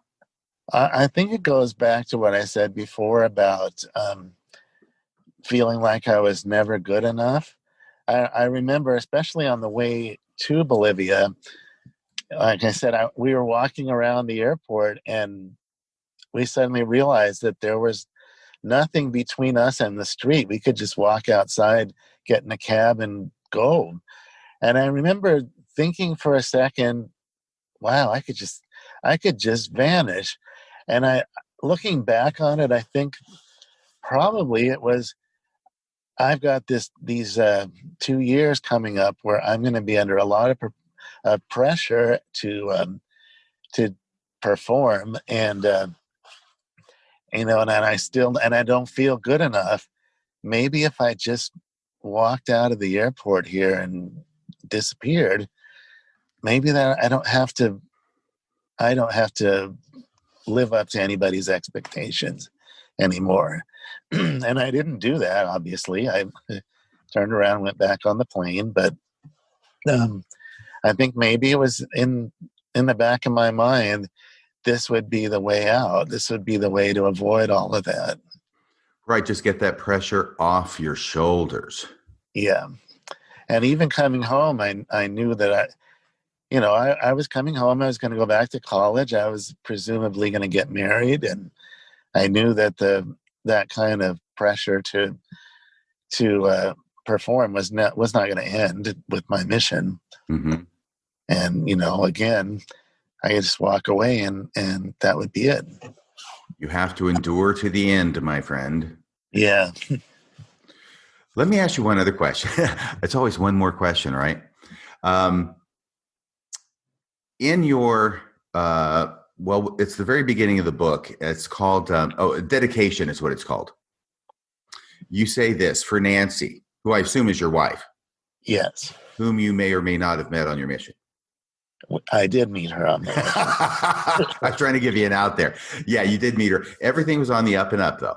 But you did meet her on your mission, and later on you ended up marrying her, and you talk about that at the end of your book. But you say for Nancy and for Bruce Drennan, Kevin Bonds, Todd Wilson, Jeffrey Ball, and Ronald Eastland, who never came home to tell their stories. What do you mean by that? Okay, so The first two names, Drennan and Bonds, I mentioned in my book that that two missionaries died from a kerosene Yes. heater. That's those two. Yeah, and this is the kerosene heater because you're lighting up the kerosene heaters to heat you, and unfortunately, it can often give off, what is it, carbon monoxide? Yeah, we give off if you had it on too long, the room would fill with carbon dioxide, and you would die in your carbon monoxide, and you would die in your sleep. And that's what happened to them. That's exactly what happened to them. Which immediately made me think about the kerosene heaters that we used in Japan. We called them seki stoves. Yeah, we were not supposed to have any of those anymore, but my one companion and I don't know why we had one, but we did, and I was always terrified of it. So, good reason, because you're asleep. You don't know about it until you're dead. And then Elders Wilson and Ball, they were the two missionaries that were murdered a couple of years after I went home from Bolivia. And then Elder Eastland, I think it was within a few weeks of the murders that he was killed in a car accident in Bolivia. There is this thing about missionary work, and I can remember back to when I was a missionary. It wasn't that long ago. It was just 40 years ago. Yeah. 40 years ago, I was in Japan. And but there was this whole idea that when you're a missionary and you're on the Lord's errand, you're going to have this special kind of protection. Well, the protection that President Bishop was telling you about at the MTC, right? You have this special kind of protection. And there's even this sort of idea among members of the church. You're on an airplane, right? I'm kind of scared to fly. Not quite debilitatingly so, but almost. And you get on an airplane and, oh, hey, there's some missionaries who get aboard the airplane. Well, now you can relax because the Lord is not going to let that plane go down if there's missionaries on it, right? Right. You ever heard that idea? I actually have never heard that idea. So yeah, if you're a missionary or if you got missionaries on your plane, you're good. And yet there's this other side of the story, which is that missionaries are not protected. Right. And anything can happen to missionaries. And, a few years ago, they were talking about how the death rate among missionaries was much lower than the death rate for young men of that age in our country. And I always thought that was a bit misleading because a lot of the deaths that happen to young men that are not missionaries are things like shootings or doing something really stupid or drug overdoses, driving, and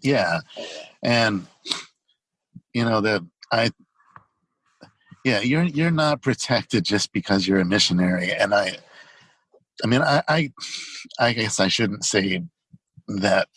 I can say a blanket statement like that, but I always felt like we were only as protected as how stupid we were.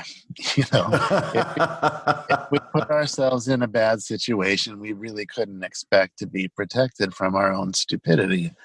And I'm grateful nothing happened to me seriously. A couple of times it almost did, but my wife had rocks thrown at her. But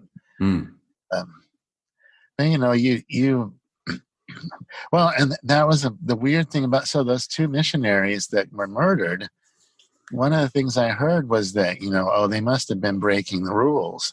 No, They weren't.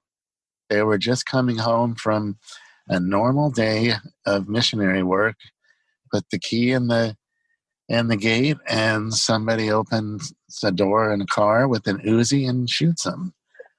And, they didn't do anything wrong. But that's sort of the idea that the only time you're not protected is if you're not following the rules, which is silly. Right. It becomes this retreat process where if you're a missionary, you're protected. Oh, something bad happens to a missionary. Well, it's not just a missionary is protected, but it's a missionary who's following the rules is protected. And therefore, if a missionary gets killed, God forbid, if a missionary gets killed, then it must be because that missionary wasn't following the rules. It's the same kind of logic, and I'm going to put that in air quotes, right? It's the same kind of logic that you were talking about before, that if you keep the commandments, you'll be happy. Therefore, if I'm not happy, I must not be keeping the commandments. Yes. Which also leads to this whole aspect of we go to church and we pretend to be happy because that means we're righteous. We're keeping the commandments. We're happy, happy, happy all the time. And therefore, if you go there and you're not happy and you see everybody else who's pretending to be happy, what you end up thinking is you're the only one who's not happy. You're the only one who's falling short. And then you're isolated in addition to experiencing this, which only makes the situation worse. Right.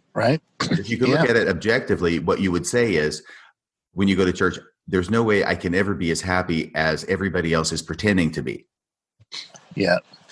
You just reminded me of, I was in Texas a few years ago. We lived in Texas, and I was in the high priest group leadership and sitting next to the other counselor. And we had a early morning stake leadership meeting, or stake priesthood meeting. And the stake president got up and said, I had prepared some remarks, but I'm not going to give them because I feel impressed that there's at least one person in this room who's struggling with pornography and masturbation. And the other counselor turns to me and goes, yeah, like half this room. That was an easy guess. Yeah. There's at least one person here who has looked at pornography or has masturbated. or is left-handed. Yes, exactly. I don't know. You just reminded me of that. But I've seen that way too many times where it's like, I feel impressed to speak to somebody who's struggling with something, and like, well, you're speaking to hundreds of people. There's enough of us. Yeah, exactly. And the other thing about it is that even if they were saying something absolutely crazy, like I feel impressed to speak that there's somebody here who has a pink unicorn hidden in their garage, right? Nobody's going to know that there isn't anybody there who doesn't have a pink unicorn hidden in their garage because it's a huge group of people. And you can't know everybody else. All you can say is, well, I'm glad he's not talking to me. I don't have a unicorn in my garage. It must be somebody else here. Yeah, you'd be sitting there. I wonder who has a pink unicorn in their garage. You're looking around trying to figure it out. Yeah, who's that horrible person? Okay, I was at the beginning of your book, now the very end. This is how you end the book. I'm going to read it now. I still have dreams, nightmares really, in which I'm somehow a missionary again. I know that time has passed, and I have a life and a family. But in the dream, I have to put my life on hold again and go back to Bolivia and serve another mission. Never in the dreams do I think of how to get out of the mission. Instead, I have to tell myself over and over that I can do this. I can handle another mission. But I feel nothing but dread at the thought of going back. I always wake up relieved that it was just a dream. Yeah, I still have those dreams, which is crazy. You know, I think that, you know, in the dreams, I'm like, how did I get back here? You know, what happened to my career and my kids? And, you know, they're all still there, but how is this possible? And then I just think, okay, you can do it. And I've talked to a lot of people who've had those kinds of dreams, and I've never had anybody tell me that it was a good thing, that it was a pleasant dream going back and being a missionary again. Well, I had a dream too. I am not haunted by dreams because I went to Japan and not Bolivia. No, seriously. It may have something to do with it. But no, I was surprised to find out that I wasn't the only person who had this dream, that it's really a common phenomenon among returned missionaries. And this is like a year or two, maybe 3 at the most, after I got back from Japan. It wasn't that long after. But all I know is that in my dream, I'm in an airplane and I'm headed back to Japan to continue my mission. I don't have a family. I don't have a career or anything. I'm probably in college, but I'm going back to Japan, and I know I'm going back to Japan, and I'm going to have to continue my mission.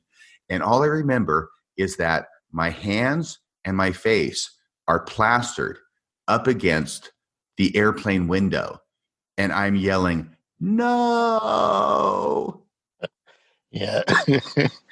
Well, somebody told me that's kind of a common dream among people with post-traumatic stress, which that makes sense to me. That it is traumatic stress to go through what we did. I think that you're right. And I only had it the one time, so maybe mine wasn't as bad as yours. But honestly, this is still, I'm super active, I'm super believing, I'm super faithful, and I will be for a long time after this. And yet I had this dream. And I was kind of surprised about the dream, but maybe it was allowing me an avenue to experience emotions that I felt, but I did not feel allowed to express otherwise. That's a good point. Yeah. All right. Well, I'm going to leave this book now. There are other things that I had marked up, many other things, actually. There was also a passage in here where I had written PTSD ? About something you said, but that's okay. We don't have to get there. I do want everybody to buy this book. Go to Amazon, get Heaven Up Here by John K. Williams. It is an excellent read. And by the way, this is how I want to conclude this part, because I've shared this with you before, but when I was getting done reading this book, I was texting you. And the thing was about your book is that it brought back my mission to me. And through reading your experience, I was able to look at my experience new and fresh, but also with a kind of a different perspective. Because you know something? I will tell you that what we did was something big. It was something noble. It was something grand. And it was something that your book helped me to feel more appreciative of and proud of myself for having done that. Yeah. I mean, my dad asked me one time, "Do you regret serving mission?" I said, "Absolutely not." It was it was the best experience of my life. It was also the worst. It was everything in between. And we used to have a saying on our mission: if this is the best 2 years of our lives, we're screwed. But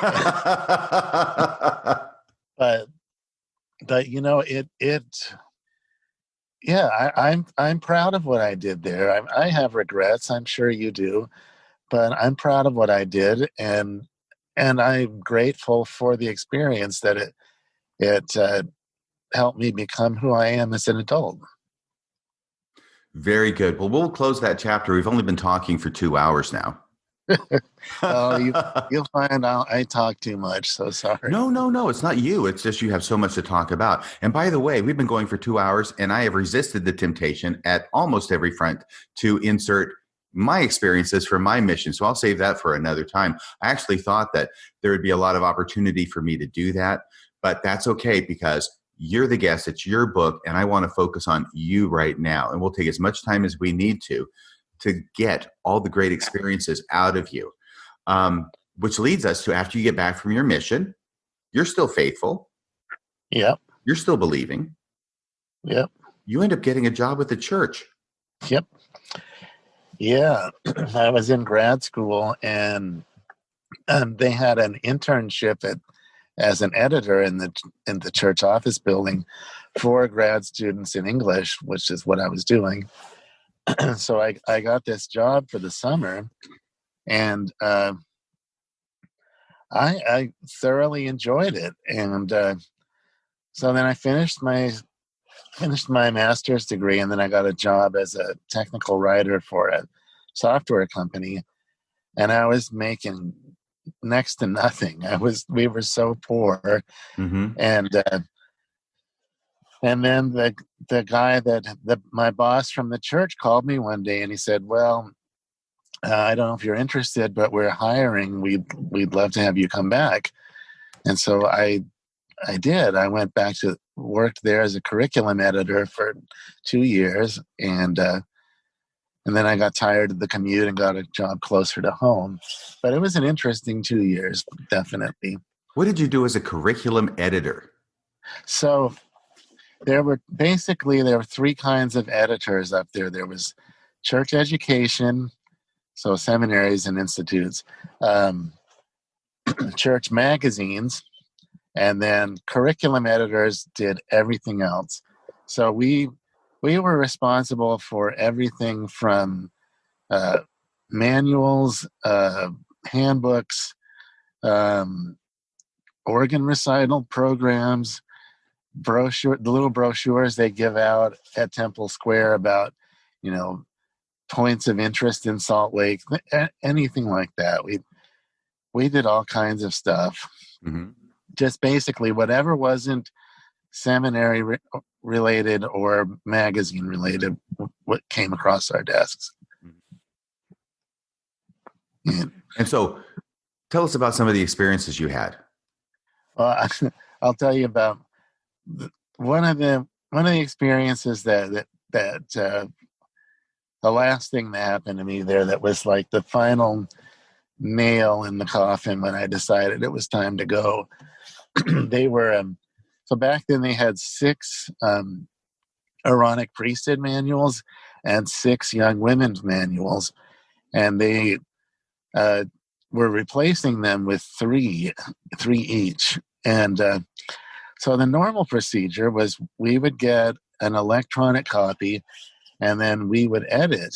And editing up there meant that you had really a lot of leeway to do whatever you wanted to it. If you wanted to rewrite a lesson because the lesson was no good, you could do it.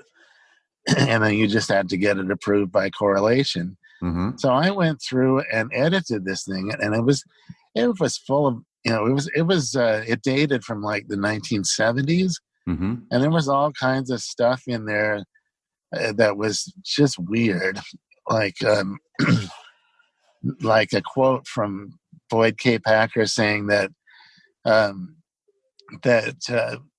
God gave us our sex drive because if we didn't have it, we wouldn't want to have families. And I thought, no, that's not right. So I went through and I edited and I rewrote, and then I handed it back to the... Can you hang on a second, John? I really want to hear this story, but why is it you thought that was wrong? Because I remember hearing the same kind of sentiment, the idea that, God gave men the sex drive because if they didn't have it, then they'd just be out sailing the seas and going on adventures for their entire life and never settling down and raising a family. I thought it was ridiculous that, it doesn't give men credit for wanting families. I just thought that was a really strange way of approaching sex. And it was a whole bunch of, there was a talk from Elder Packer that was widely quoted in that one lesson that, I think it was the little factory talk actually, but yeah. Anyway, I removed a lot of that stuff and I replaced it with more positive quotes. But I took a lot of, I edited it and I figured that we should probably update the citations so that we weren't quoting people from 30 years ago. Mm-hmm. So what years are you doing this, by the way? This is 92 to 94. Oh, okay. So maybe 20 or so years after this talk was given? Yeah. Okay. Yeah. So, I went to my boss and I said, I don't like these quotes in here. And he said, no, I agree with you. So I rewrote a lot of the manual, but most of it was still intact and I'd edited it heavily. And so I submitted it back to the guys that had come up with it in the first place, and they went ballistic. They said, oh, no. We promised President Monson that this would just be a reprint of the best lessons from the old manuals. And I said, well, you could have told me that. And they said, well, we told them that because they wanted us to save money. And so I said, well, I didn't know that. And now any money savings are lost because I've already spent a month on this. Mm-hmm. They said, no. You have to put it back exactly the way it was. So what's the purpose of your review anyway? Yeah. And so I said, well, I went to my boss. I said, I'm not putting it back the way it was. And I'll put a lot of it back, but the most egregiously weird stuff, I'm not. And so I put it all back, and then even the egregiously weird stuff, or not that? No, not the weird stuff. Okay. But then the funny thing is, they submitted this lesson about that God has His own writing style, and that if you become familiar with the scriptures, you can recognize God's writing style. And I said, that's just absurd. What style is that? And so I took it to my boss, and he goes, oh, that. He said, those two guys have been trying to get this published for years, and they keep getting rejected. And so they keep trying to insert it into everything they write. So I said, well, I'm not putting it in here. So he said, well, just write a generic lesson on scripture study. So I did. And then when they saw what I'd done, that's the only time I have ever been screamed at. What? They were so angry with me and just yelled and yelled and yelled. So their boss refused to back me up, even though he had agreed with me. So we had some kind of lame compromise, and I don't remember. And anyway, so the thing goes to correlation, and every document that gets produced by the church has to be approved by the correlation committee. They review it, and then they send you back a report. And the report I got on that book was 52 pages long. How long is the book? Oh, it was just a manual, maybe 150 pages. Yeah. Okay. But it was loaded with changes because I'd put all this old, outdated stuff in there. And anyways, when that report came back, they said, oh, well, it's your fault because you didn't do what we wanted you to do. You didn't put it back the way it was supposed to be. And I said, I had been recruited by a company in Provo, and I'm like, you know what? I think I'm going to take that job. And so I wrote about that on my blog, why the Aaronic priesthood manuals suck. By the way, is your blog still up? I mean, it still is, but I haven't written anything in it in a few years. What's the name of your blog in case anybody wants to go and look at it? It's runtu.wordpress.com. Okay, now Runtu, RUNTU. Yes. RUNTU.wordpress.com? Runtu.wordpress.com. Okay, Runtu.wordpress.com. Runtu is a word that comes up in your book. I'm not going to go back to it, but it's a word in Bolivian, correct? It's in Quechua, yeah. What does that mean? Is that the language that they speak there? One of the native languages there, yeah. Okay, what does it mean? It means egg. And that's what they called us because there were two of us. We were white. And it means, it's slang for testicle. And that's what they called the missionaries. We'd go down the street and they'd call us runtus. And that was a derogatory term, right? Oh, absolutely. Yeah, you don't call somebody a testicle out of kindness. Well, I don't know. It's not only that you have balls, you are balls. That's right. Oh my gosh. So Runtu is why, and that's the name you posted under as well. Yeah. And when I say that, I mean on the message boards. Yeah, and the reason I did that is I figured that if I ever came across anybody who had been in Bolivia, they would instantly recognize that. And that many times. Okay. So This is such an interesting insight to me into the manual. By the way, you said that you were not doing manuals, but at the end there, you are doing a manual. Is that right? No, I was doing manuals. We did everything except seminary manuals and magazines.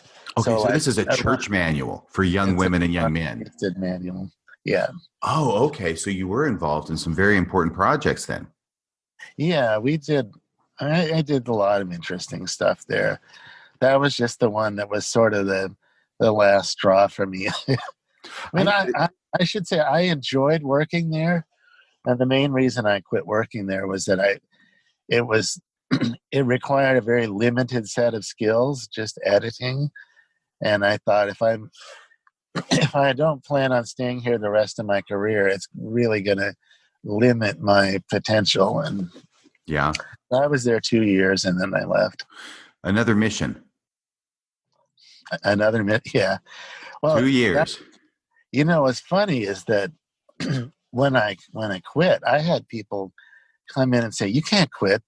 You can't quit working here. This is a calling." And I said, "No, it's a job." And yeah, it's an interesting place to work because I met. It's kind of a microcosm of the whole church in that there's all kinds of people working there. People who are just, absolute fanatical Mormons, or what you might call just your normal Orthodox Mormons, all the way to people who don't believe in the church at all. Mm. And it just, people won't tell you that up front, but occasionally you'll have somebody that'll open up and say, it's just a job. And that happened to you? Oh yeah, I know people up there that don't.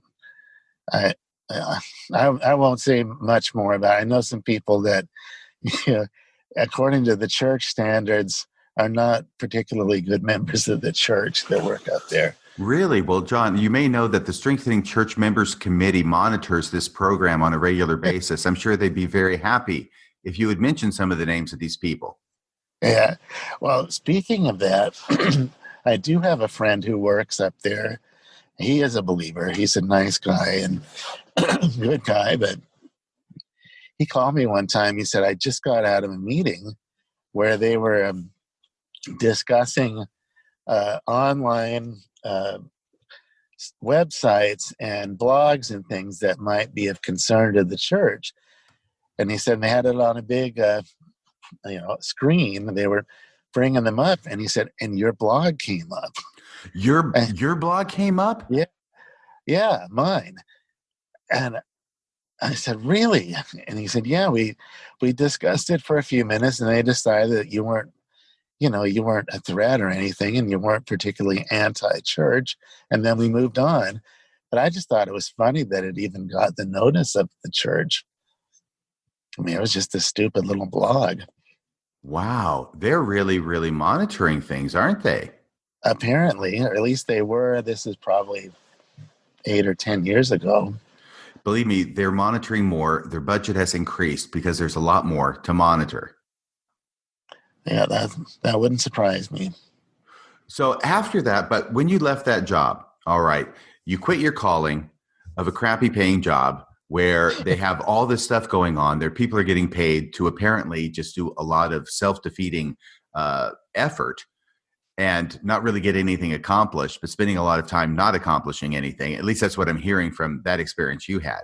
Well, that experience, fortunately, was not the norm. And people used to ask me, doesn't working for the church, doesn't that hurt your testimony? And I would say no, because considering all the crap that we have to put up with, that we get anything out that's any good is almost a miracle. Yeah. And it didn't. It had nothing to do with my testimony. All of that happened much later. But I will tell you, that does give an insight into how these manuals are produced, which explains to me why it is that the manuals, the lessons in them, have all the character of plain yogurt. Yeah, and I've met people over the years who think that every church manual is like personally reviewed and blessed by an apostle or a president of the church, and it's just not true. You know, they my experience was they only got involved if there was something, if something came up that might be of concern that someone told them about. But other than that, it's a bureaucracy, and you know they tell you what they want in a manual or in a publication.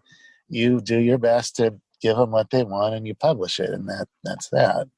Yeah, it seems to me that a large amount of the responsibility for this, the apostles have farmed out to the correlation committee. Absolutely. No, I'll tell you another exercise in futility that happened there, though. Yeah.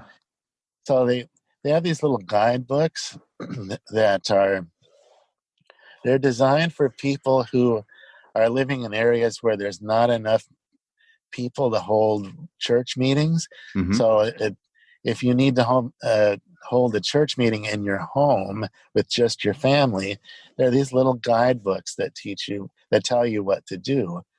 And so one of them was called the Branch Guidebook, and it was here are the basics for holding Sunday meetings and other things that you do, and to be a functioning branch, even if you're just your family. And so they had gotten input. My boss was working on it. He got input from primary, young men, young women, the Melchizedek priesthood people. I mean, pretty much every organization had input into this thing. And then it went to a general authority for review. And I'll never forget this. He had scrawled across the front of the manuscript with red pen, "No." He said, "We don't want this. We don't want to prescribe some kind of Wasatch Front church to these people. We should just give them bare minimum guidelines and let them decide what they want to do." And he said specifically, I don't want this to be longer than 12 pages, and I want you to leave all the illustrations in." And so my boss said, I can't handle this. You do it. So, I mean, I cut the crap out of this thing, and it was useless. But when it went back to this guy, and I won't say who it was, he said, "Now that's exactly what I was looking for." So they published this thing, and it's absolutely useless. and they start getting letters from people out in these little places saying, it says here we have to have primary, but we don't know how to do primary. Mm-hmm. And so they had to print up these little these letters that were basically the parts we had removed. Or if somebody wrote in and said, "How do I do young men's?" we'd send them a reply that was the original pages on the young men. And so it was this useless document that we ended up having to cover for it anyways. So it was ridiculous. Oh my goodness. Well, yeah, I can see why he would want to do it the first way, but then I can also see the problems that engendered, because people who don't know how to run the church are looking at this and saying, "This doesn't tell me how to run the program. I need to know more." And that's what he cut out in the beginning in an effort to make it more accessible, or not so Utah Mormon oriented, being dictated to these people. And they say, we need to know what it is that we're going to do. We need to be dictated to in this. I mean, it was so bad. It was like, the section on primary was like, "This is a 1-hour meeting on Sunday for children between the ages of 3 and 12. And that was pretty much it. That's it. So what do we do during that time period? Yeah. I don't know. Can I tell you a story and get your take on this? Because Daniel Peterson, whom I've gone around and around with a bit, but he tells this story, and it's a wonderful story about when he was involved in writing some of the lessons for it was the New Testament teacher's manual to be used in the gospel doctrine class in church, and it had to do in Acts where Paul is teaching, and there's this kid who's up in the window listening. I think his name is Eutychus, but don't quote me on that. Right.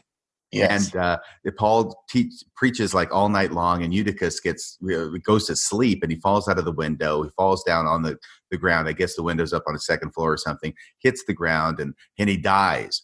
And so people come out there, and Paul administers to him, and he's brought back to life. It's a wonderful story. But this is the story that's in the lesson that Daniel Peterson is supposed to be writing, and he figures, I'm going to have some fun with this. And so, the bland questions that come after every lesson, right? So he talks about, says, when you think about the story about Eutychus, have you ever heard a boring talk in church? Have you ever been so bored in church that you wanted to die? Or something like that. He's just being funny, right? And it is funny. He has a great sense of humor. And he submits it, right, to the correlation committee, because he figures they're going to get a kick out of it too, hopefully. But they don't. And he doesn't hear anything back from them. And all of a sudden, he's aware that this manual is on the verge of going to publication with these questions he wrote in there just as a joke for the committee. And he has to contact them and say, wait, stop the presses. You don't want this going out. It's got these questions in here. So sometimes I wonder how closely the correlation committee reviews this stuff as well. Well, Man, that's a good question. Like I said, I got a 52-page report that said they went through mine pretty thoroughly. But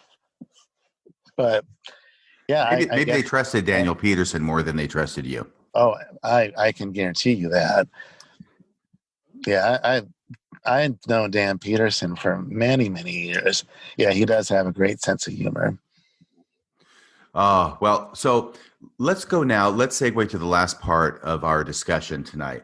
And we maybe got, I don't know, half an hour, maybe 40 minutes. But I want to talk with you about how it is that you went from being a faithful, believing, Orthodox member of the church to where you are today, who goes to church, is still a member of the church, at least in name and in attendance when church is open.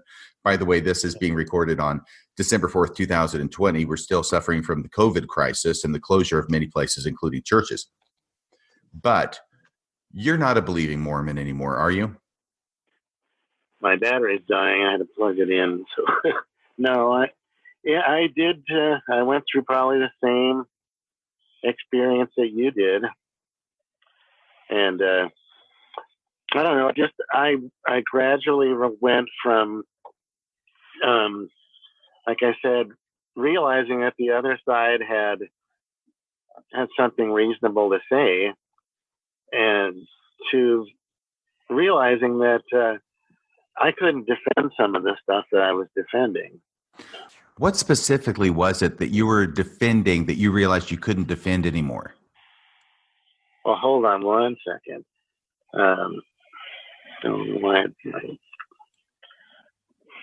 That's okay. I'll keep talking right now. When we started this interview this morning, we were going to do it over computer. I am at my computer, and you had gone to your computer, and there was some problem that you were having with it. And so instead of doing that, you switched to your phone. And we've been doing this interview from the very beginning over your phone. And so now, a couple of minutes ago, you said that your phone disconnected. Uh-oh. Is that a good thing or a bad thing? That's a good thing. Okay, great. Your phone's disconnected. What are you on now? I'm in my car. You're in your car. Okay. Yeah. Oh my gosh, you were really suffering for this interview. I appreciate it. So what I'd asked you though was about those things that you realized you couldn't defend anymore. What are some for instances of those? Well, I'll tell you. I mean, I know exactly when exactly it happened. So I have a friend who works for the church, and we've done everything together our whole lives, and we were in the MTC at the same time, been best friends since we were 5 years old, and he started working for the church, and he called me one day and he said, "John, I went out to lunch with these guys, and they were telling me all this stuff about Joseph Smith, and it's really bothering me." And I said, "Well, like what?" And he said, "Well, they told me that he he had like 40 wives, and that some of the wives were married to somebody else at the same time. He said, "That's not true, is it?" And I said, "Yeah, that's true." And then he said, and then he married like teenage girls. He said, "That's not true, is it?" And I said, "Yeah, that's true too." And he said, and then he told people that if they gave him their daughter, that he could guarantee their spot in the celestial kingdom. He said, "That's not true, is it?" And I said, "Yeah, that's true too." And he said, "John, the church is still true, isn't it?" And I had that sort of light bulb go on in my brain that said, if this was anybody other than Joseph Smith, you wouldn't even attempt to defend this. And it's like all of a sudden, all of the things that I had rationalized over the years, like, I was a Latin American studies major, and I had a professor that told me that anybody who says there's evidence for the Book of Mormon in Mesoamerica is lying. Mm-hmm. And I mean, it's obvious to me that it's not, the apologetics that they do are silly. And then I thought about Quetzalcoatl. Yeah. Yeah. Well, and I realized that I was just rationalizing a lot of stuff, but the stuff about Joseph Smith and the Nauvoo polygamy and polyandry was stuff that I think had bothered me for years, but I'd rationalized it. But when my friend brought it up, I couldn't. And he said, "Well, John, the church is still true, isn't it?" And I said, "You're going to have to answer that question for yourself." And he was shocked because I was always the one that took everything in the church seriously. And he was the one who would just kind of go with the flow. Yeah. And, so I went home that day and my wife said, "Something's wrong, isn't it?" And I said, "Yeah, I don't think I believe in the church anymore." Mm. And I mean, it's the wrong way to approach it with her. I just blurted it out. But I really did try to make it work, but it's, you just can't put the toothpaste back in the tube once it's out. No, you can't unring the bell. Right. And so I went through a couple of years of just absolute misery. I was really unhappy because, I was really struggling with things and I didn't have anybody to talk to, and my family was all opposed to what I was doing, and it was hard. And I will say I made a lot of mistakes. I used to say I'm an expert ex-Mormon in that I know exactly what not to do. Because you did it all. Because I did it all. And, I damaged some relationships, some permanently. But I survived that. I got through it, and it's funny that after all this time, I don't have strong feelings one way or the other. I mean, occasionally, when something happens like that, when they that policy changed with the. I knew you were going to say that. Yeah, I mean, that really, really bothered me. And November of 2015. Yeah, that really. The policy. Really, I'm sorry. I'm sure everybody knows except for one. And for that one, I'll say it's the policy of exclusion. Yeah, excluding gay couples and their kids, and it really, really hit me hard.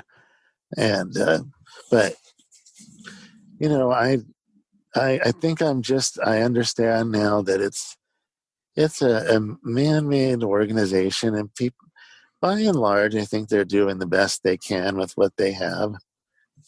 And I think that the reason that shocked me so much was that I thought I couldn't believe that the entire leadership of the church would be on board with that. That's just unbelievable. But other than that, I don't have strong feelings about it anymore. fact, I said that to somebody once who was a believer who got mad at me because he said I was minimizing his faith. And I said, no, I'm just minimizing my emotional connection to it. That's all. Interesting. I'm glad that you're where you're at. I think that is healthy. And it is interesting, this idea that many members of the church, including myself once upon a time, used to have, that anything negative about the church, even if it's just your own personal opinion or how you're dealing with it in your life, becomes in some ways a personal attack on them. Yeah. It goes back to what I was saying earlier, that it becomes part of your identity. And so when somebody says something negative or critical, it doesn't even have to be negative. It feels like it's an attack on your identity, on you personally. And it isn't. I mean, it can be, I suppose. But I guess I just don't have that. I don't feel wedded to it emotionally anymore. And so I went through a period where when I would go to church, I would just sit there and grind my teeth and roll my eyes. And now I go and I try and get something good out of it. And I was telling my wife, I said, I think I pay more attention to what's going on at the pulpit than most people in the chapel are doing. Well, I certainly pay more attention to General Conference now. I can tell you that much. Yeah, I didn't watch General Conference this last time. I just wasn't up to it. You were so lost. Your comments and your story about your friend and that turning point for you makes me think of a number of things. First off, it's interesting.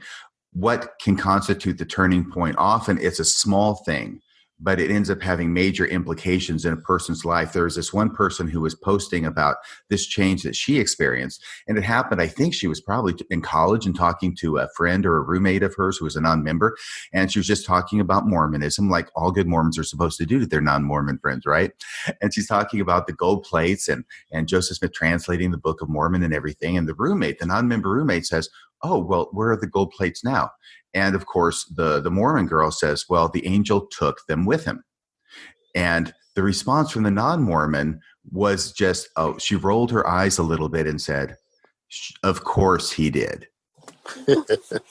And then all of a sudden, because that'd be a natural reaction to that story, right? Yeah. But all of a sudden, this Mormon girl who's telling her the story, it's just like, oh my gosh, this is ridiculous. Yeah. Well, it's kind of, like I said, I was a Latin American studies major, and I had to study, Mesoamerica. I mean, I wouldn't consider myself an expert, but I had a few classes in it. And I read this stuff from these guys talking about how, situating the Book of Mormon in the Mayan homeland, I guess you would say. And I think to myself that the big picture is that the culture described in the Book of Mormon looks nothing like the actual material culture down there. And the way I've always described it is that, there's the painter Gauguin who painted with dots. It's called pointillism. Yeah. Excuse me. So every painting that Gauguin did is comprised of thousands of dots. And at the same time, if you get a Far Side comic in the newspaper, it also is made up of dots. Or any photograph in a newspaper, yeah. Right. And so what the apologists are doing is they're looking at the Far Side comic and saying, well, look, this dot here is roughly the same color as this dot in Gauguin, and almost in the same place. And look, here's another one that is sort of the same color. And ergo, this Far Side comic is Gauguin. Except when you zoom out, it's not. It's the Far Side. And that's exactly what's going on with apologetics in Mesoamerica, is that you might find some tiny little points of convergence, Mm-hmm. But when you back up and look at it holistically, it looks nothing like Mesoamerica.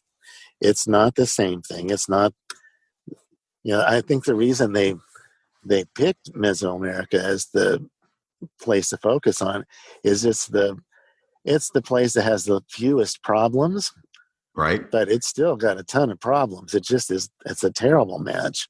Right. They're different problems. And, like, have you Michael Coe, right? I know of him, yes. Yeah. I mean, just here's a guy who spent his whole life studying Mesoamerica, who is just very blunt about how it's just not a good fit for the Book of Mormon. And it's obvious to anybody who's studied that. But the way that guy's been vilified by some apologists is just ridiculous. Right. And you would think that a person who is an expert in Mesoamerica, like Michael Coe was, he since passed away. You probably knew that. Oh, yeah. And by the way, as a plug for Mormon Stories and John DeLynn, who needs no plug for me, he has an excellent series of interviews with Michael Coe from maybe 10 or so years ago. You can look those up and actually listen to the interview. It's great. So Michael Coe knows Mesoamerica like nobody else knows Mesoamerica. He also has a passing familiarity with the Book of Mormon.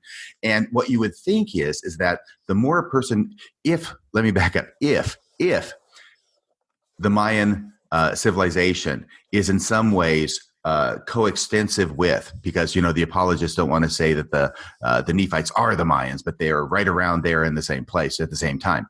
But if it's coextensive with the Nephites, then you would think that if that's true, the more one learns about the Mayan civilization, the more one will see the connection and that it's the same kind of civilization as described in the Book of Mormon. And the more likely one is to think the Book of Mormon is more and more amazing because it's more and more accurate. That would make sense, right? Right, but it's not what's happening. No, it's not. And actually, the people who know the most about it, who don't have already skin in the game or this predisposition to believe because they're already members, they end up seeing that it's completely different. The more they study Mesoamerica, the more different they see it as being than what is presented in the Book of Mormon. Right. I had an interesting experience a few years ago. So you and I were talking the other day about somebody we both know who thought he had cracked the code of the Book of Abraham, and I was noticing in those in the articles I was reading about the Book of Abraham, they were citing this one guy, and I won't use his name, but this one professor who was considered the foremost scholar of Abrahamic pseudepigrapha, so Abrahamic lore, if you want to put it that way. Is this a Mormon or non-Mormon professor? He's non-Mormon. Okay. Now, and he'd actually written an article about something in the Book of Mormon that I can't remember, but it was a non-Mormon guy and very widely respected and widely quoted among Mormon apologists. So I thought, I wonder if he's ever read the Book of Abraham. So I made a copy of the text of the Book of Abraham, and I took everything out that would identify it as where it came from. Just this, and I wrote him. I said, "This is the text of a purported manuscript, a hologram of that written by Abraham." And I was just wondering if you thought that this was in line with, what we would expect from something like that.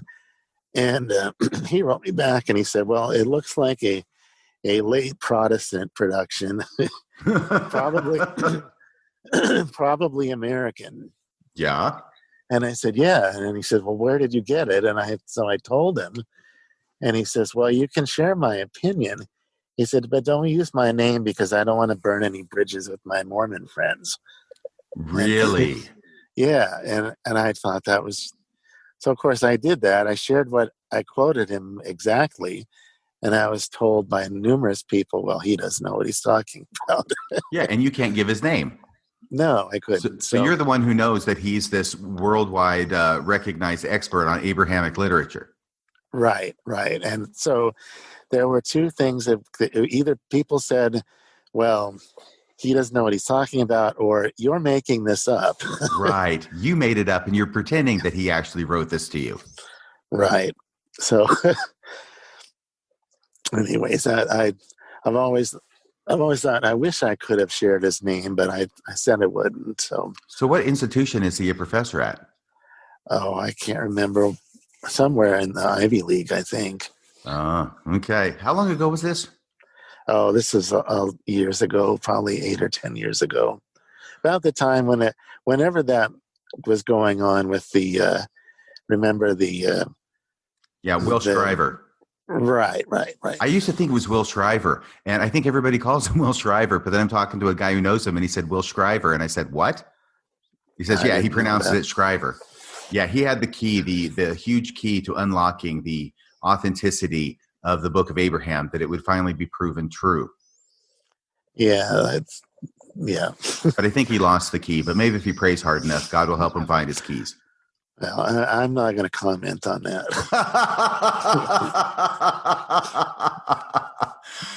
Okay. Yeah, I don't want to go down that hole. Yeah, and it's a deep hole, and it's very, very dark, dank, and even moist. Yeah. So we won't talk about that either. We've got these inside jokes going on between us that only you and I know about, and a small handful of people. But so let me go ahead and let's start to close out this podcast. I certainly don't want you to bear your testimony, but is there anything else that you can say, any incidents or events or experiences you've had that you would like to share before we conclude? Other than I don't want people to think that, that I've had some kind of horrible negative experience in the church, because I haven't. I mean, it is part of who I am. It's, I learned so much, and about myself and about life, and I'll always be grateful for that. I'm, like I said, I don't have any bitterness or anger. It's gone. And I have family members in the church, and I respect what they believe. They respect what I believe, and it's all good. So, I just, I once, somebody told me that the reason he stayed in the church was that on balance, he thought it was a force for good in the world.